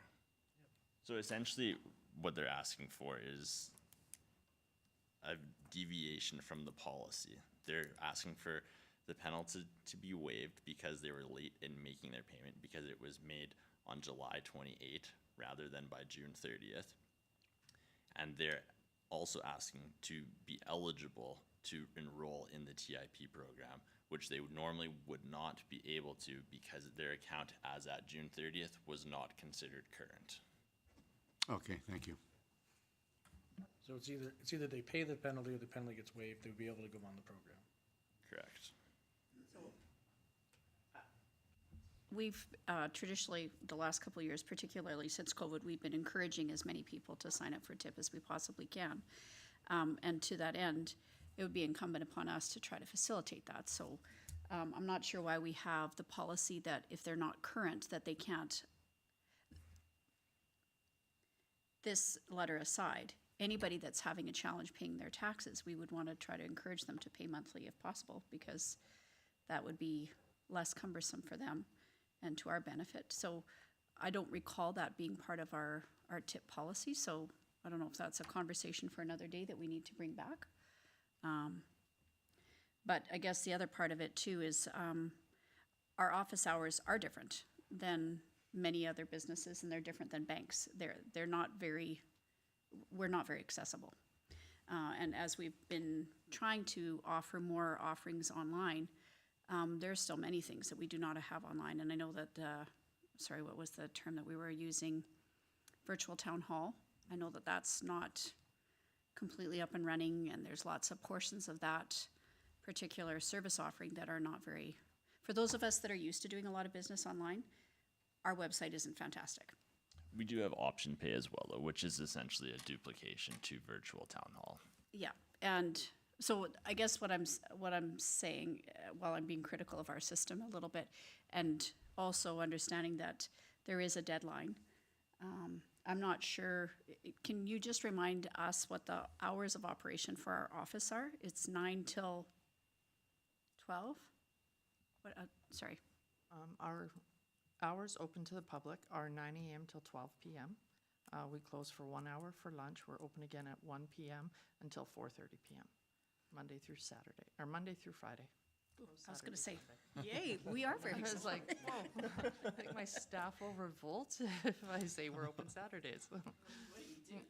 Yeah, so I guess there's a couple of issues here. So traditionally, we do not waive late penalties if it's not our error as a municipality. It is a little difficult for me to understand. I wonder if somebody had provided that information to them that they could sign up, because it seems like they had a base understanding of the TIP, maybe not a complete understanding. So I wonder if there's further discussion there. Maybe there's a piece that I'm not understanding. So I did speak to these individuals when they did come, and I did say that in order for the penalty to be discussed, they had to write the letter to council. In that conversation, we discussed TIP, and my understanding of the reason why the account has to be paid up to the halfway period is so that they simply divide what's left by the remaining months, and that becomes the payment. So I think that's the rationale behind it. And I mean, them making the payment was in good faith, hoping that they could enroll in the plan to meet their budget. So I do understand that if you waive the penalty, that opens up a different can of worms, because we do have a lot of people that hit that list. But I think that one aspect of this is just allowing to them to enroll in the TIP program outside of the normal parameters. Just one quick question. I would like a little bit more information on this process was started in May. So I'd wonder how it wasn't, like, I understand they couldn't make it in on time, but it seems like a long time that, I just want to know what was started exactly. Like, how far did it get? Yeah, so in conversation, and CEO Ling just pulled it up, they can enroll at any point in time as long as, in the TIP program, as long as they don't have any arrears. So there was no great excuse, just trying to make it in and never truly being able to. Councillor Wara? So I kind of have, I guess, a couple things to this. So one, I do understand why essentially you would have to be paid up in full up to a certain date, because what we're essentially doing is, I mean, everybody else is expected to pay their taxes in full if they're not enrolled by a certain date. So in essence, when we allow them to be part of that enrollment program, they're getting to pay half their taxes early, half their taxes late, essentially, because you're paying half of them in that later part of the year, but you've paid half before anyone else had to. So that's something that works out in that program. So I think I can see where, in order to go into it, you'd have to be up to date when you started. I guess, I would like to just get that clarification later on about how they could have submitted in other ways. I guess I would bring forward that I certainly don't want to suggest staff needs to work any more hours, but I would think that there could be, because there's not one person upstairs. I don't think everyone has to have their lunch at 12 o'clock, just like a bank. Some people go 11:30 to 12:30, some go. Future consideration could maybe, think about whether that is a bit of a possibility. I know myself in work hours that there can be things that are very difficult for me to hit. If whenever I got my lunch in my regular job, my bank was closed, it would hoop me. So if we were a two-person operation, but we certainly are much heavier than that, I would appreciate consideration to maybe whether there might be a way to stagger. Not expecting anyone else to work more, just potentially a stagger. So that's And to comment, we do have both the TIP authorization form for starting the process and canceling the process on the website. Correct. Councillor Book? I support what my colleague said. Of course, it just bugs me a bit that somebody just can't get enrolled because now they're behind because of a penalty, really. So someone should be able, I feel someone should be able to enroll at any time, no matter what their situation is, because them trying to pay some money is better than not getting anything at all because they're waiting because of a penalty. Correct. That's the way I see it. So I think we need to work on that policy. And essentially, they can enroll at any point in time as long as they haven't had two NSFs and they don't have any arrears. So in this case, the arrears being the late penalty of $348, which is the 15% due to them not making any payments by June 30th, is the reason that they would be prevented from making it. They could technically enroll immediately? Yes. Because that seems a little different than what they were asking in here, right? When they first started this process in May, they were not in arrears. Correct. And what they maybe didn't get clear was they can enroll so long as they also pay, so that they're up to date to the date that they signed for the enrollment. And I think that's the message that wasn't getting clear to them, because they were not in arrears when they started the process in May.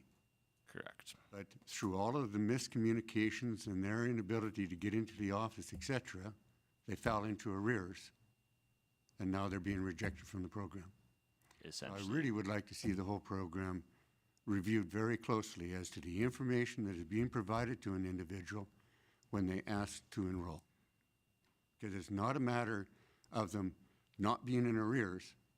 It's if they owe 6 months, they sign up, they become part of the TIP program, and pay the first 6 months.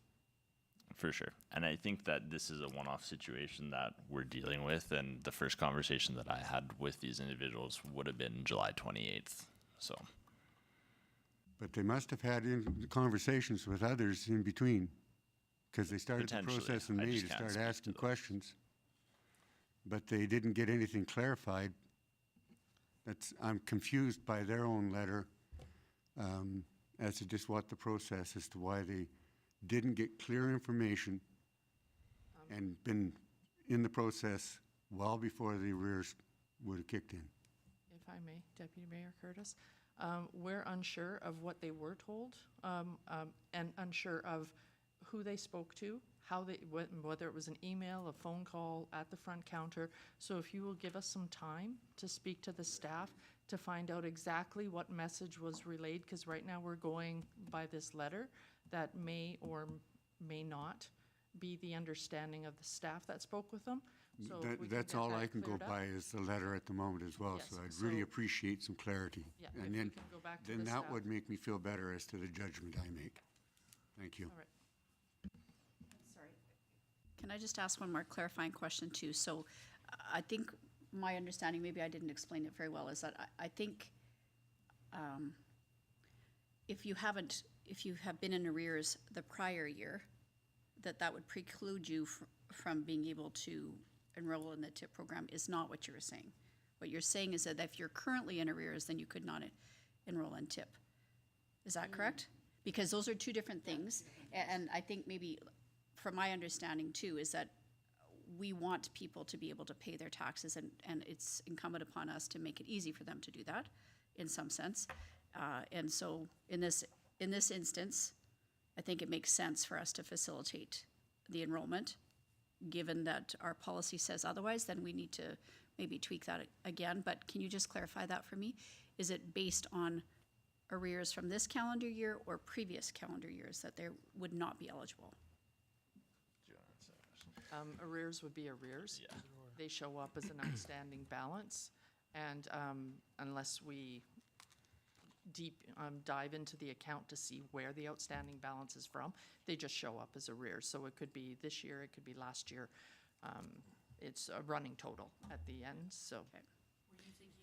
Well, so what I'm thinking is, let's say, for example, somebody, 2022 was a bad year, they paid their taxes December 31st. So 2022 is in arrears until they pay it, and they want to enroll for TIP January 1st for 2023. Would they be eligible to enroll for that once those arrears are cleared? Yes. Okay, arrears is only for the time that it's owing. It's not a pre-existing condition that tracks you forever. Once it's paid, and the account balance is zero, and it starts fresh again. Okay, thank you. Yeah, and you and I were talking different, because what I was talking about was just saying that if somebody, for example, didn't pay from January through of that current year and didn't go and didn't sign up till August, what I was saying there was that I think that you could let them sign up. That's not an issue, but they would have to pay what they would have owed plus the penalty, because everybody else who isn't on it pays a penalty as of that date. So yeah, we were talking two different. Thank you for that clarification. Yeah, no, that's good. Excellent. Anything else? No? So you'll do a little bit more research. yeah.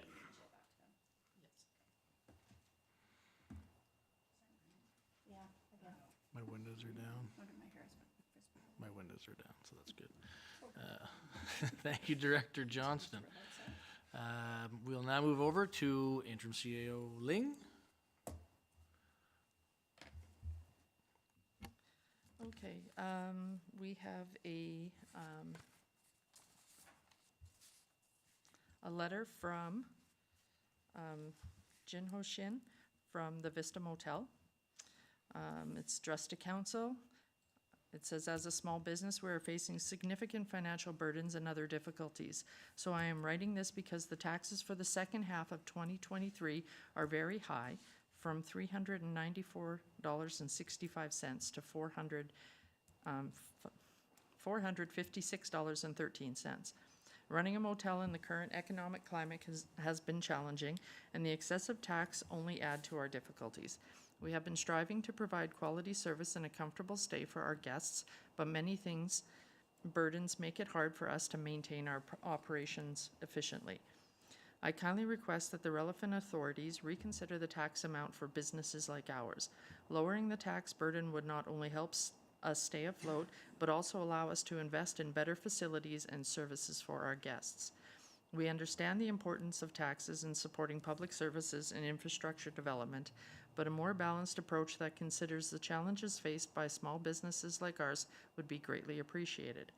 I would appreciate if you would postpone it to 1 year later if possible.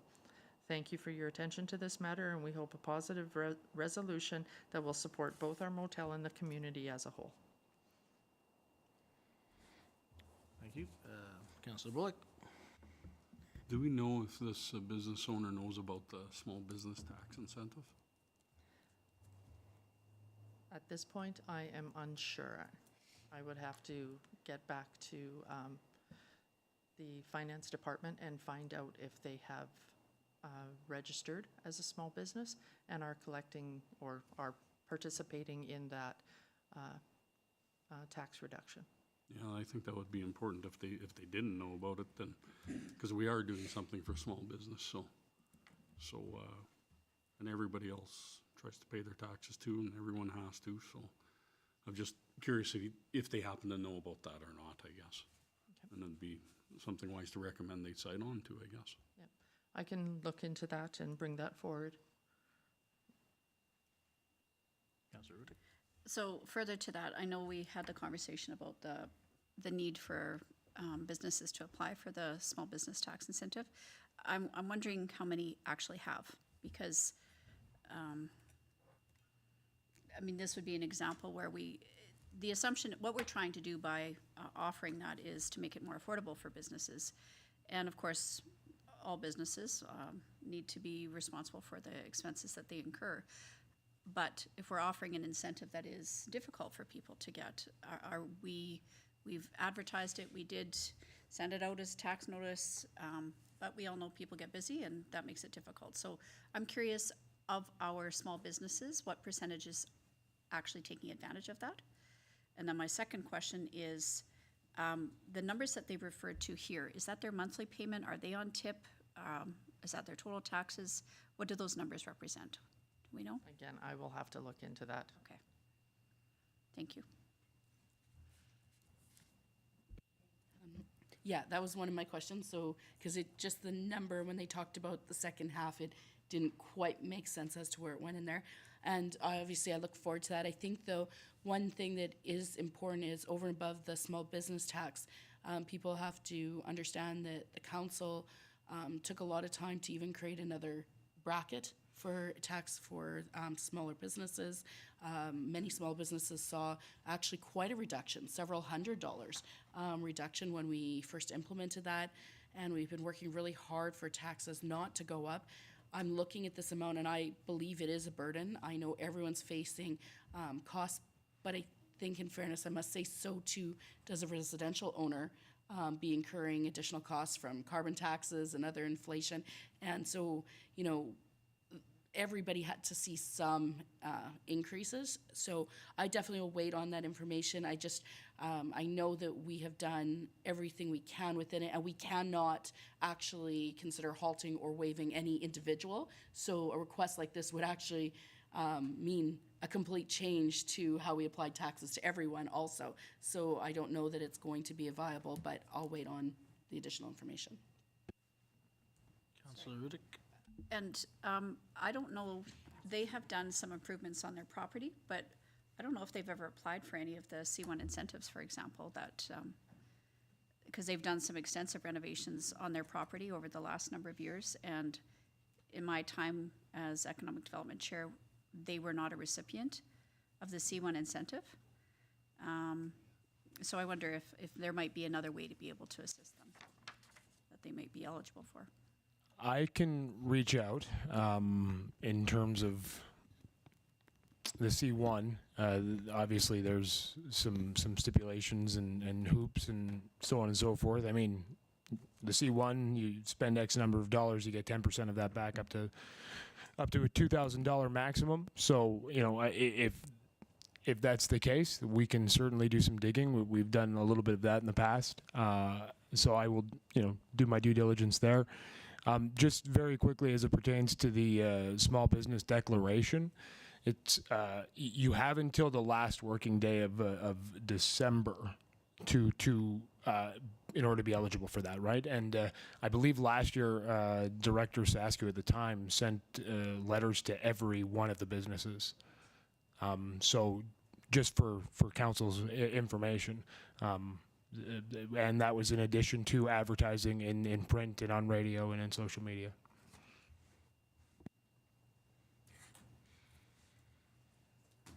Sorry, I wasn't suggesting that you do all the legwork, but it might be a possibility because the whole intention of C1 incentive was to encourage property owners to update and apply lipstick and make sure that it's looking sharp. And they have definitely spent some money on renovating their property.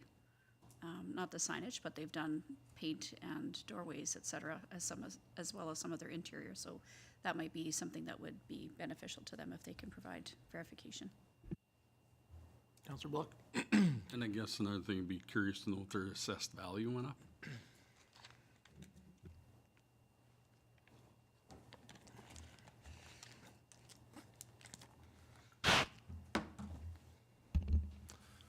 All good questions, and yes, some more information will be great to help make the decision.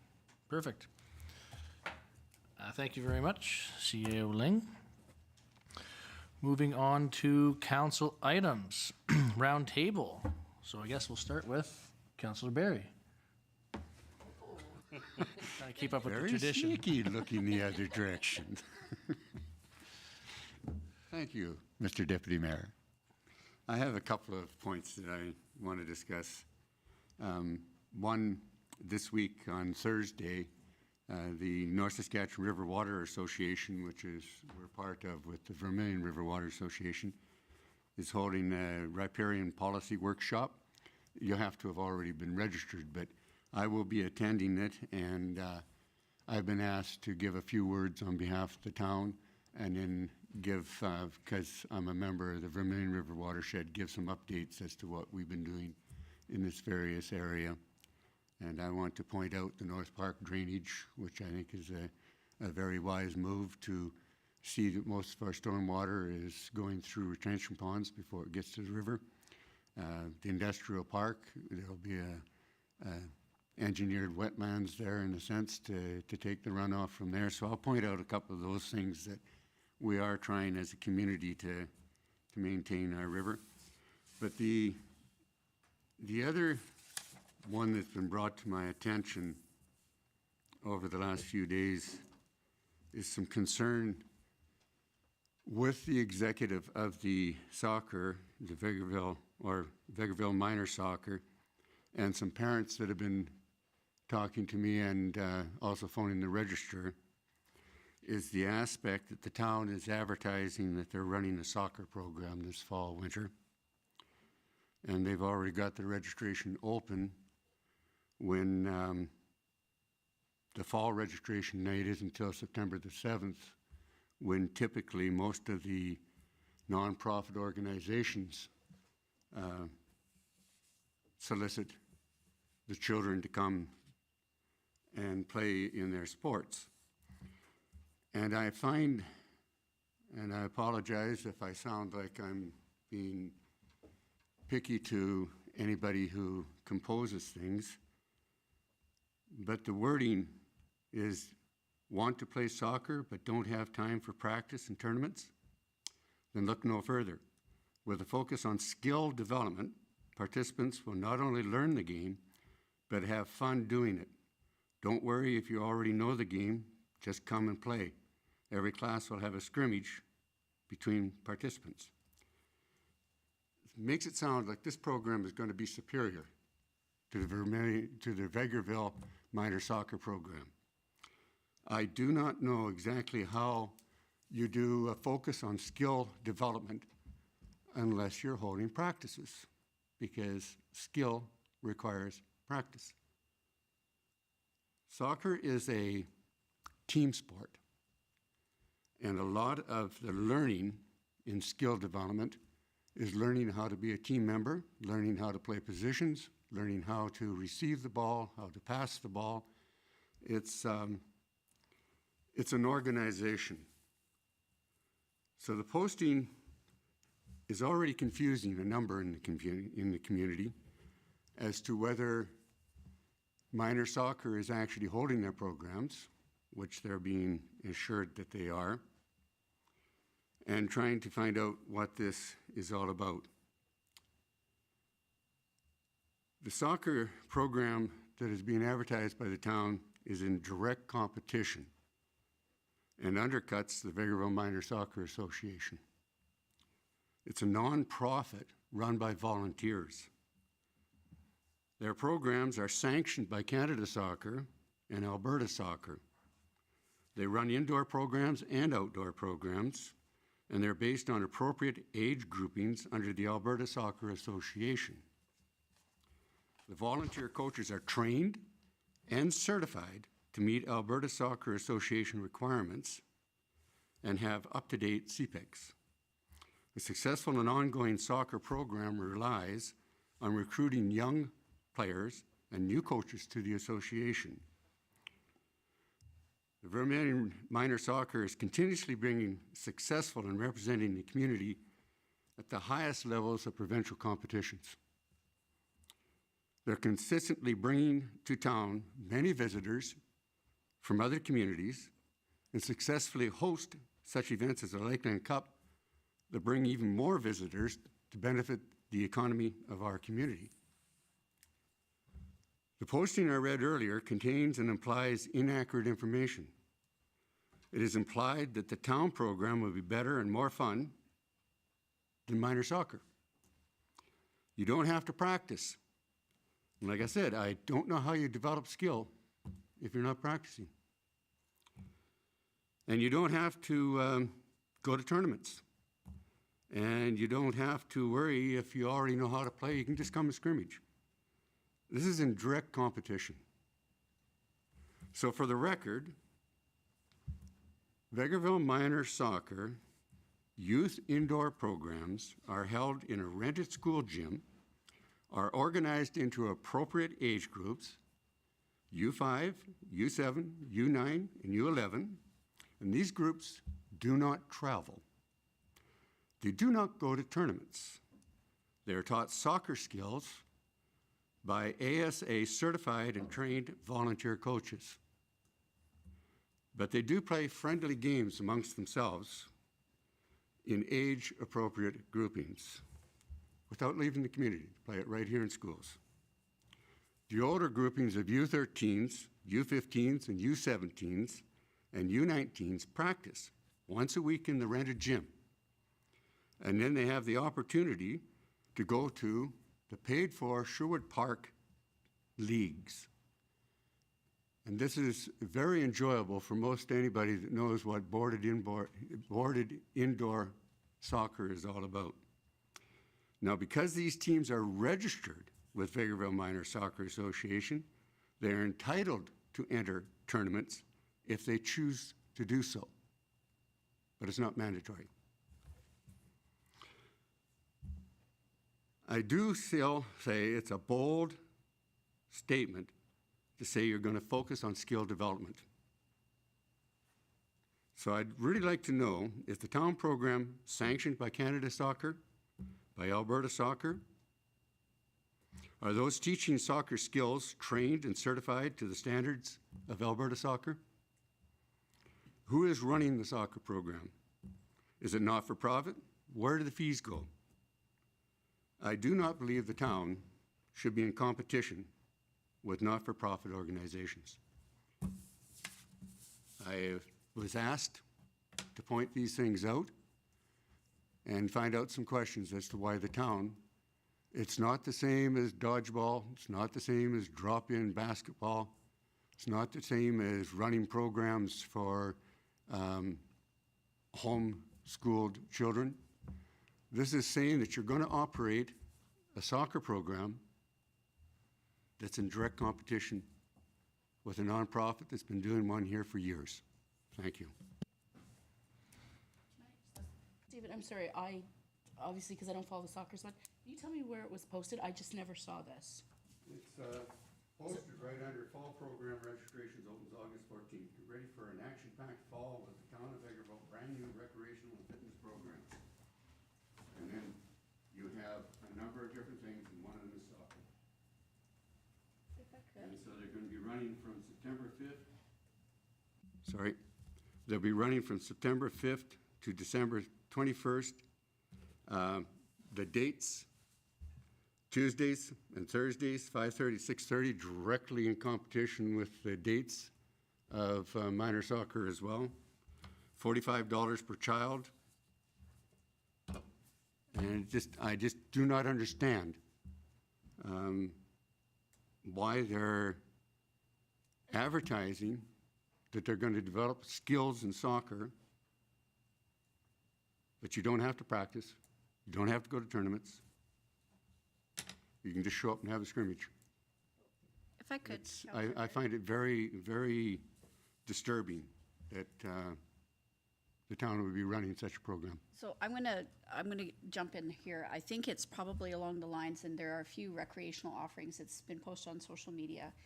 This would be, I would think that maybe the wording is, I can hear that obviously Vegreville Minor Soccer is concerned about the autonomy and the success of their program. And I think offering something that would be similar to shinny for hockey. We've had shinny for years. The arena is always available. Do you advertise that you're going to develop I'm not skills? responsible for the advertising, Councillor Barry. So if there's a concern with the wording, I think that would be a quick conversation. We've got a staff member that is dedicated to trying to up the free. I still and want to know almost who's free. running the program, because if they're developing skills, they better be I well-trained. would be able to answer your question if I knew the answer, but I think probably what we should probably do is refer this back to our staff and have a conversation with Vegreville Minor Soccer, because I understand the concern that there is certainly a different skill set that would be developed by trained coaches and in the parameters of a soccer program. But there can be no debating. I will say, as a member on the library board, for example, when the drop-in basketball was stopped because of lack of supervision, that we were repeatedly asked by community members that wanted to be able to have the drop-in sports available at the library gym. So it is in that vein. My understanding is that the staff member that is trying to offer these different recreational offerings to the community is not to be in competition, but to actually amplify. No different than shinny would be a fun addition to somebody who likes to play hockey. That's not in direct competition with anybody that's playing in Vegreville Minor Hockey, but that would be an additional supplemental offering. But I think probably we can have those conversations between our staff. This is not being advertised as a drop-in. Okay, well, I'm certainly not going to take responsibility for the wording, but I think probably this would be easily alleviated by having a conversation, because I didn't read it that way, but obviously I'm not as immediately invested in that. Gerald, yeah. Sorry, Councillor Lemko. Yeah, I appreciate the concern that minor soccer would have in something like that. This is no different than when Fun Team Alberta came into play. Fun Team Alberta was set up for those individuals who chose not to participate in an organized sport. Yet they still went, they learned how to skate, they learned how to shoot the puck, and they learned how to participate with children from 16 down to 6 years old, all participating in a sport that they enjoyed or wanted to learn about. I don't believe this is in competition or a attempt to create a town-operated soccer program.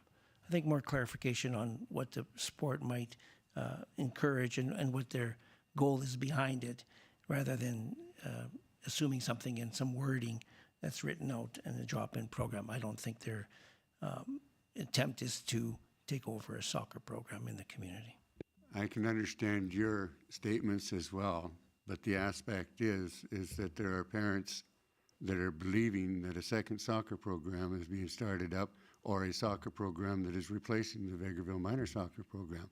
So they are phoning, they're asking questions. I think that if it's a drop-in soccer, then it better be operated the same as Shinny. Shinny isn't got a bunch of coaches there teaching skills, and neither does drop-in basketball. So I understand at this point, then we should probably just get clarification from the recreation coordinator to validate what the wording is versus the assumptions that are being made here at this table. Councillor Warawa. Mine was going to be similar, that we just need the clarification, because I can see the Councillor Berry, while it may not be intentioned, it is written up as if it's a program, the way that was read out to me. And I understand we can bring in some other programs, and I know we've talked about Shinny with the hockey, but I will tell you, right now, if they put out a thing that said that there's hockey, if you don't want to go to practices, you don't want to have to go to games and come in, we're organizing this, we would have minor hockey going, what are you doing to our initiation program? Because the Shinny is just a time that's on the board and anyone can show up, pay their fee and go. So I'm not against it. I'm just saying I would like clarification just to how in depth it is, how many resources we're putting into this, you know, who all is doing it, or if it's just worded in a way that maybe got everyone going. Like if we are actually having staff and resources running a program, then I think that would have to be part of a discussion because we don't do it on other things. So yes, information. Councillor Bullock. Well, it's good to see that passion for sports is alive and well in Vegreville as displayed here today, which is great. And anyways, yeah, more clarification would be great. And I don't believe it's probably intention to be another program to compete, but clarification would be good. And, you know, some discussion maybe from Rex program person to Veg Minor Soccer of how working together about something, maybe, I don't know, but clarification will be wonderful. Are we able to get some clarification? Is that possible? I will get the clarification. Okay, I think we're just looking for some clarification. Awesome. Anything else for your roundtable, Councillor Berry? No, that's mine. I did my rant, so it's off my chest. All right, up next we'll do Councillor Rudick. I wanted to thank all the volunteers from the Vegreville Agricultural Society, all of the community groups that have made a 5-day event extremely successful, and thanks to town operations, staff, administration, and council that were able to help a great showing of the community. I was there for 2 of the 5 days, volunteering and attending different events, and there were a lot of comments from people that are from the community that were surprised to see the amount of activity and action that's going on, including a few people that have jumped the fence to be able to skateboard already before the skateboard park was open, which I think is maybe apropos for the type of dedicated sports aficionados that are interested in hopping on our skateboard and going over the fence. They were already enjoying it before it was officially open, so people are noticing. I wanted to make special acknowledgement to how lovely the flowers look by the town office, because they have looked not great the last number of years, and this year they look great. So I don't know who is responsible. Ultimately, it's parks and facilities, but they look markedly improved over the last couple of years. So I wanted to make sure that I said that publicly.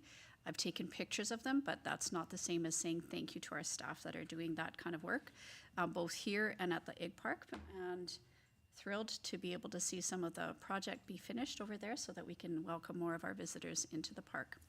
And the last thing I wanted to just say that there are other projects that are going on.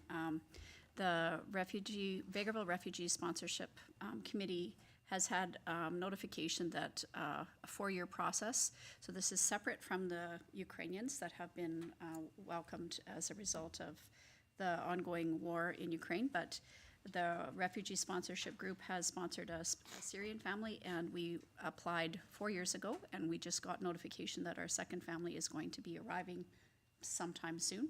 So we will have that long process of a UN-sanctioned refugee family that will be coming here too.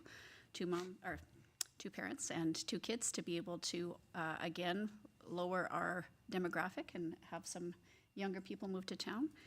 And I also wanted to make notice of the new people that are moving into our community, even in our neighborhood. We've had some very far-flung new Vegreville residents that are across the ocean, far, far away, landing up in Vegreville. So I just want to welcome all of those new residents to Vegreville, because it's been quite shocking to me to see who's moving in down the street that are nowhere near. They're not from Canada. They're not from this province, and it's really quite exciting to see the new people moving to town.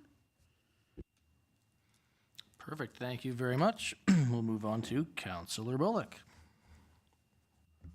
Well, a couple tough acts to follow today, but anyways, aside, volunteers, like, I want to say appreciation to everybody at the Ag Society, everyone that pulled that off. That was something. Like, first couple of days weren't so nice with the rain and everything, but a little cold, but still was quite a few people out on the first day. Parade was well attended. That was great to see. I've heard, I had a couple people contact me regarding a few things in the town. I just really had to explain to them how they go about submitting a request, or even if they have a complaint on the website, they just weren't quite aware of it. We make it aware as much as we can, but not everybody knows. So I just relayed some messages for them, and the staff and communications, everybody handled it wonderfully. So, you know, it's a good job happening when the information gets there, shows that it's working. And one of the people reached back to me about it already, so it was really nice to see. So that's about all I got. Otherwise, kind of uneventful for myself. Sometimes that's okay. It is. Councillor Lemko. Thank you, Your Worship. I have a few items.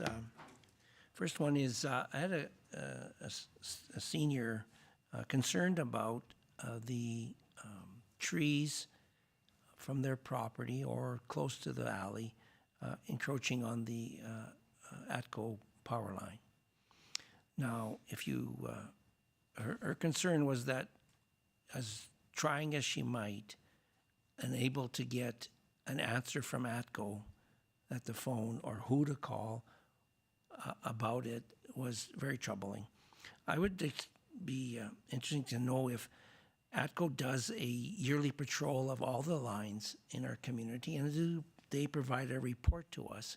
I can say even in my alley, there's trees encroaching on the line, and I don't know if anybody's been there. I haven't seen an ATCO utility vehicle in the area. So it'd be interesting to just reach out to ATCO and see if they do a thing, so I can answer back to this senior who's quite concerned with her property. Yep. As long as I have been handling correspondence, I have never seen a tree report from ATCO stating where there's issues. We do normally get a report stating they are in town to do trimming when they are here to do the work. All right, that was just her concern, and she didn't know who to turn to, so she called a counselor, which is fine while I'm bringing it up today. Another item is the skate park. I see that it looks like it's completed, but there's the big pile of dirt. People are asking what's the next steps. The fence is still up there. There's weeds and all that kind of stuff, although the skate park's completed. Are we involved with the next steps on this, or is the customer or the contractor required to do this? We are and we're not. The Rotary is still in charge of the grounds. As long as it's fenced, the Rotary is still in there working. There's landscaping that needs to be done. They're working right now on the grading from the cement down. They have been unable to find a contractor that will come in and finish the work. So Parks is going to go in and finish the work. We need, there's still some grading that needs to be done right up against the cement. Sod needs to be laid for about 3 meters away, so it's not, you're not tracking on the gravel and damaging the cement.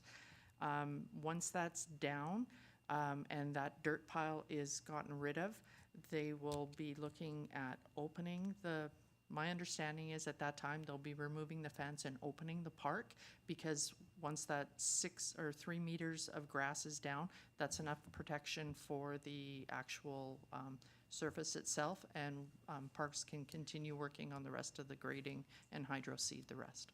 Yeah. Is there like an opportunity for us to share that information to the public who are inquiring as to what the status is through the Rotary or whoever? I will. People I will asking talk- when it's opening and being that it's finished. So I just, I will talk asking with me and I don't know the the Parks and Rec and Facilities Manager, and we'll get he's the one that's in contact with Rotary, and we'll get communication out to the public, so they're aware as well.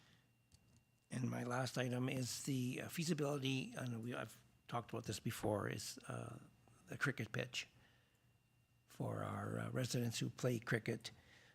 I noticed the football field is out there. Somebody's painted the lines out there, although I haven't seen a football game there in 3 years. There is an area of grass that extends beyond the football field towards the residents that are there. There's 2 soccer nets, and I don't believe we play soccer there or have played soccer there in a number of years. And one little mound of dirt that's overgrown in weeds. Maybe there's an opportunity for us to reach out to the community of cricket people and have a chat about maybe that's a possibility, and we can encourage a new game incorporated into town cricket. It'd be nice to see the potential that exists for the residents and newcomers in our community who love to play cricket. And that's all I have, Your Worship. Thank you very much. And Councillor Worrell. Thank you. Just a couple points. First, though, just to your point, Councillor Lemko, it would be great to see something other than that mound of dirt there, which is often with weeds. So if we could see an improvement there, that'd be great. Again, great job by the organizers of the fair. It seemed that there's still a positive outcome by people and positive overview about it being a 5-day, which seems really good. One of the things that I heard a few times just when driving the shuttle carts was people talked about parking. Now, I know they've done everything they can as far as having handicap parking, and there's some shuttle service available, but I just do bring this because we were seeing a lot of seniors or people with some slight issues, or even a bunch of little kids, they don't necessarily have a handicap sticker, and our parking there isn't great. We know that happens during hockey games and whatnot, so I just think it's an important thing for us to keep in mind as we talk about future either new facilities or development of facilities, that along with anything we build or develop, parking needs to be a consideration. So I just wanted to bring that one. Okay, this one we already talked about.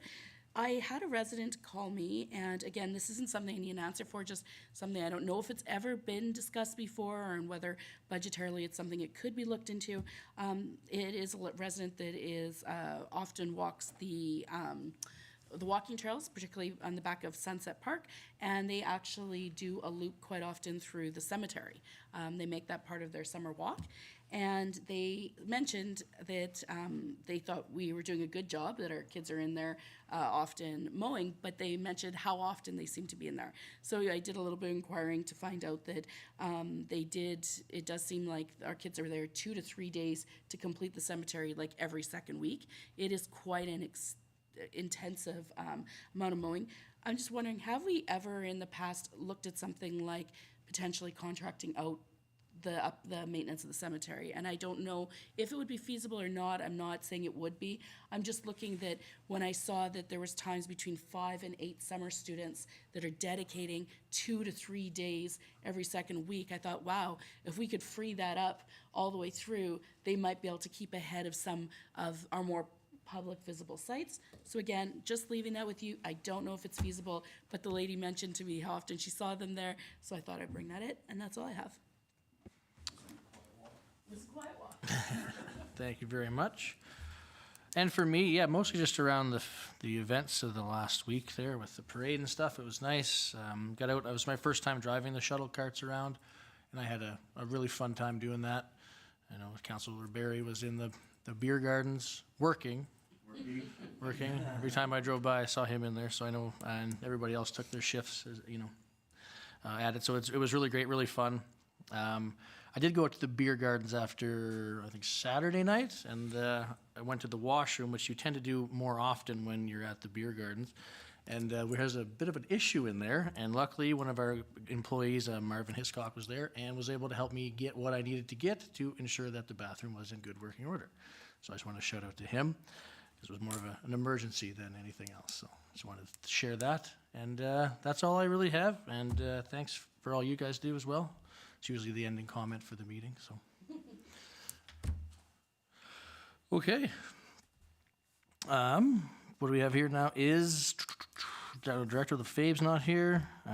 Interim Director Johnston, any other highlights from you? Yeah, thank you, Your Worship. We'll just do a quick one. Over the past few weeks, we've just reverted back to the previous EDO tracking system and flushed out some of the balances that existed in the payroll system. This will also be followed up by an infographic that we're going to send out to all staff just to ensure that everybody's back on the same page to accurately track the payroll data. Just doing it kind of as a all staff training tool, just so that we try and alleviate any of the hiccups that we have had and hope to not have into the future. We completed the variance analysis that was presented today. There are no significant variances, which is representative of the team effectively managing their departments and doing what they need to do. We've also completed all of the monthly reports for July and continue to reduce the turnaround time to close out those month-end procedures, which was one of the goals that we had when I started. Aside from that, we continue to work closely with CAO Ling to ensure we're all on the same page and helping out where possible. And then some of the other projects we just had an insurance mid-season review. So we're just making sure that our coverage is adequate and that everything that is on the policy is still in the fleet and working, and anything that we do have that needs to be added is done. So Awesome. Thank you very much. Guess we'll move on to CAO highlights, and we have some capital and special projects. Yes. We'll be seeing some changes in some of the paperwork that's coming to council now. I know council has put forward their desires of what they would like to see. We'll be moving quarterly to this type of reporting, so you will no longer be seeing those action items and those lists coming out at the beginning of the month. We did bring forward the capital and special projects listing again. It's here for you guys to take a look at. This is the one that is directly related to the budget. So this one we will probably continue with, although you will only be seeing it quarterly. I wanted to bring it today because of the variance analysis report that came out and the fact that the back page of that report is the capital and special projects listing. This way you guys have some background into why it's not started, if it's complete, where we're sitting on those ones that are in progress. So for right now, we're pretty set with this, with everything that we've done on the capital and special projects. What we need to have started has been started. Some of it we won't see to completion till the end of the year. Some of it is already completed. We just haven't been invoiced for it. And we are going to be getting ready to roll into budget 2024. And most of this stuff, like I said, is pretty much finished once construction season is over. And there won't be much to report after that on this. Also, I will be bringing back a CAO report for you guys. I just did not get an opportunity to sit down and do one just yet. So I'll be bringing those forward at the ledge meetings again, as before. That's my report. Awesome. Can I just ask, sorry, I just have a quick question. So in the variance report, it shows the construction cost of the Elks Park Road as 242, maybe? And on here, on this capital and special projects, it shows it as 414. Yes, the capital and special projects, this again is from the budget. So when we did 2023 budget, we budgeted $414,000 with the hopes of getting the grant funding. Right. And so that was the phase 1, 2, 3, and 4. And we were unsuccessful with that funding because there was no money left in the ISIP coffers. So we have, council has directed that phase 1 and phase 2, which is the overlaying of the asphalt to pass the visitor information center, be done this year. So the cost of that project has changed. Okay, thank you.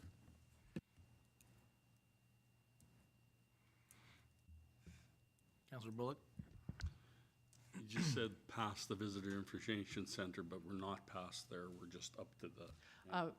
Yes, we're done phase 1. Phase 2, when Director Lefebvre priced the project out, he priced it out in 4 phases. And so that would have taken you around the loop at the Stanny dump. So that was if we were successful with the grant funding. Not being successful with the grant funding allowed us, council gave direction to pay, to do phase 1, which was where we are now, which is up to the end of that circular paving, the parking area. Yeah, and that was paid for, and through conversations, we've now been directed to go past the visitor information. So it'd be just past like the staff parking there on that side, so towards the cookhouse. And that the road is actually in really, really good shape. So it just needs some minor repairs and then an overlay of asphalt. So that'll bring the project up just a little bit from the phase 1 budget, but still not to this capacity. Yeah. Okay, also, number 25, the force main. So it says tender has been awarded. When are we moving ahead with that project? Okay, the forced main, the tender has been awarded, because we have the tender has been awarded to Edge on August 11th. Sorry, I'm thinking of the other one where it's tender in progress or something. It has been awarded.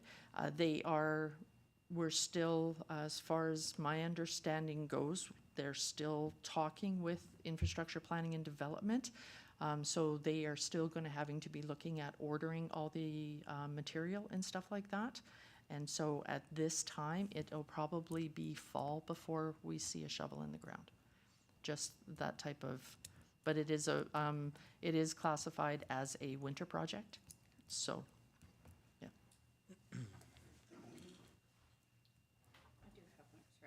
I do have one more question, and none of us brought it up, but the closure of the spray park, you had communicated with council directly? Yes. So is it possible to just update us where things are at with the Yes. spray park? The closure of the spray park, the health authorities came out and tested it today.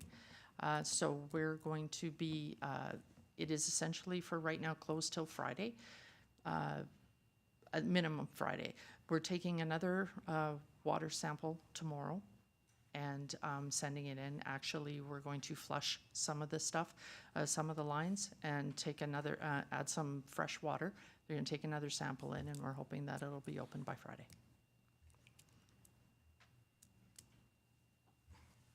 All right, thank you very much.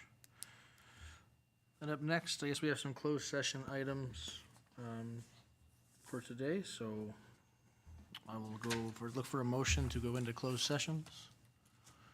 Councillor Bullock makes that motion. All those in favor? Carried, so closed sessions at 5:29.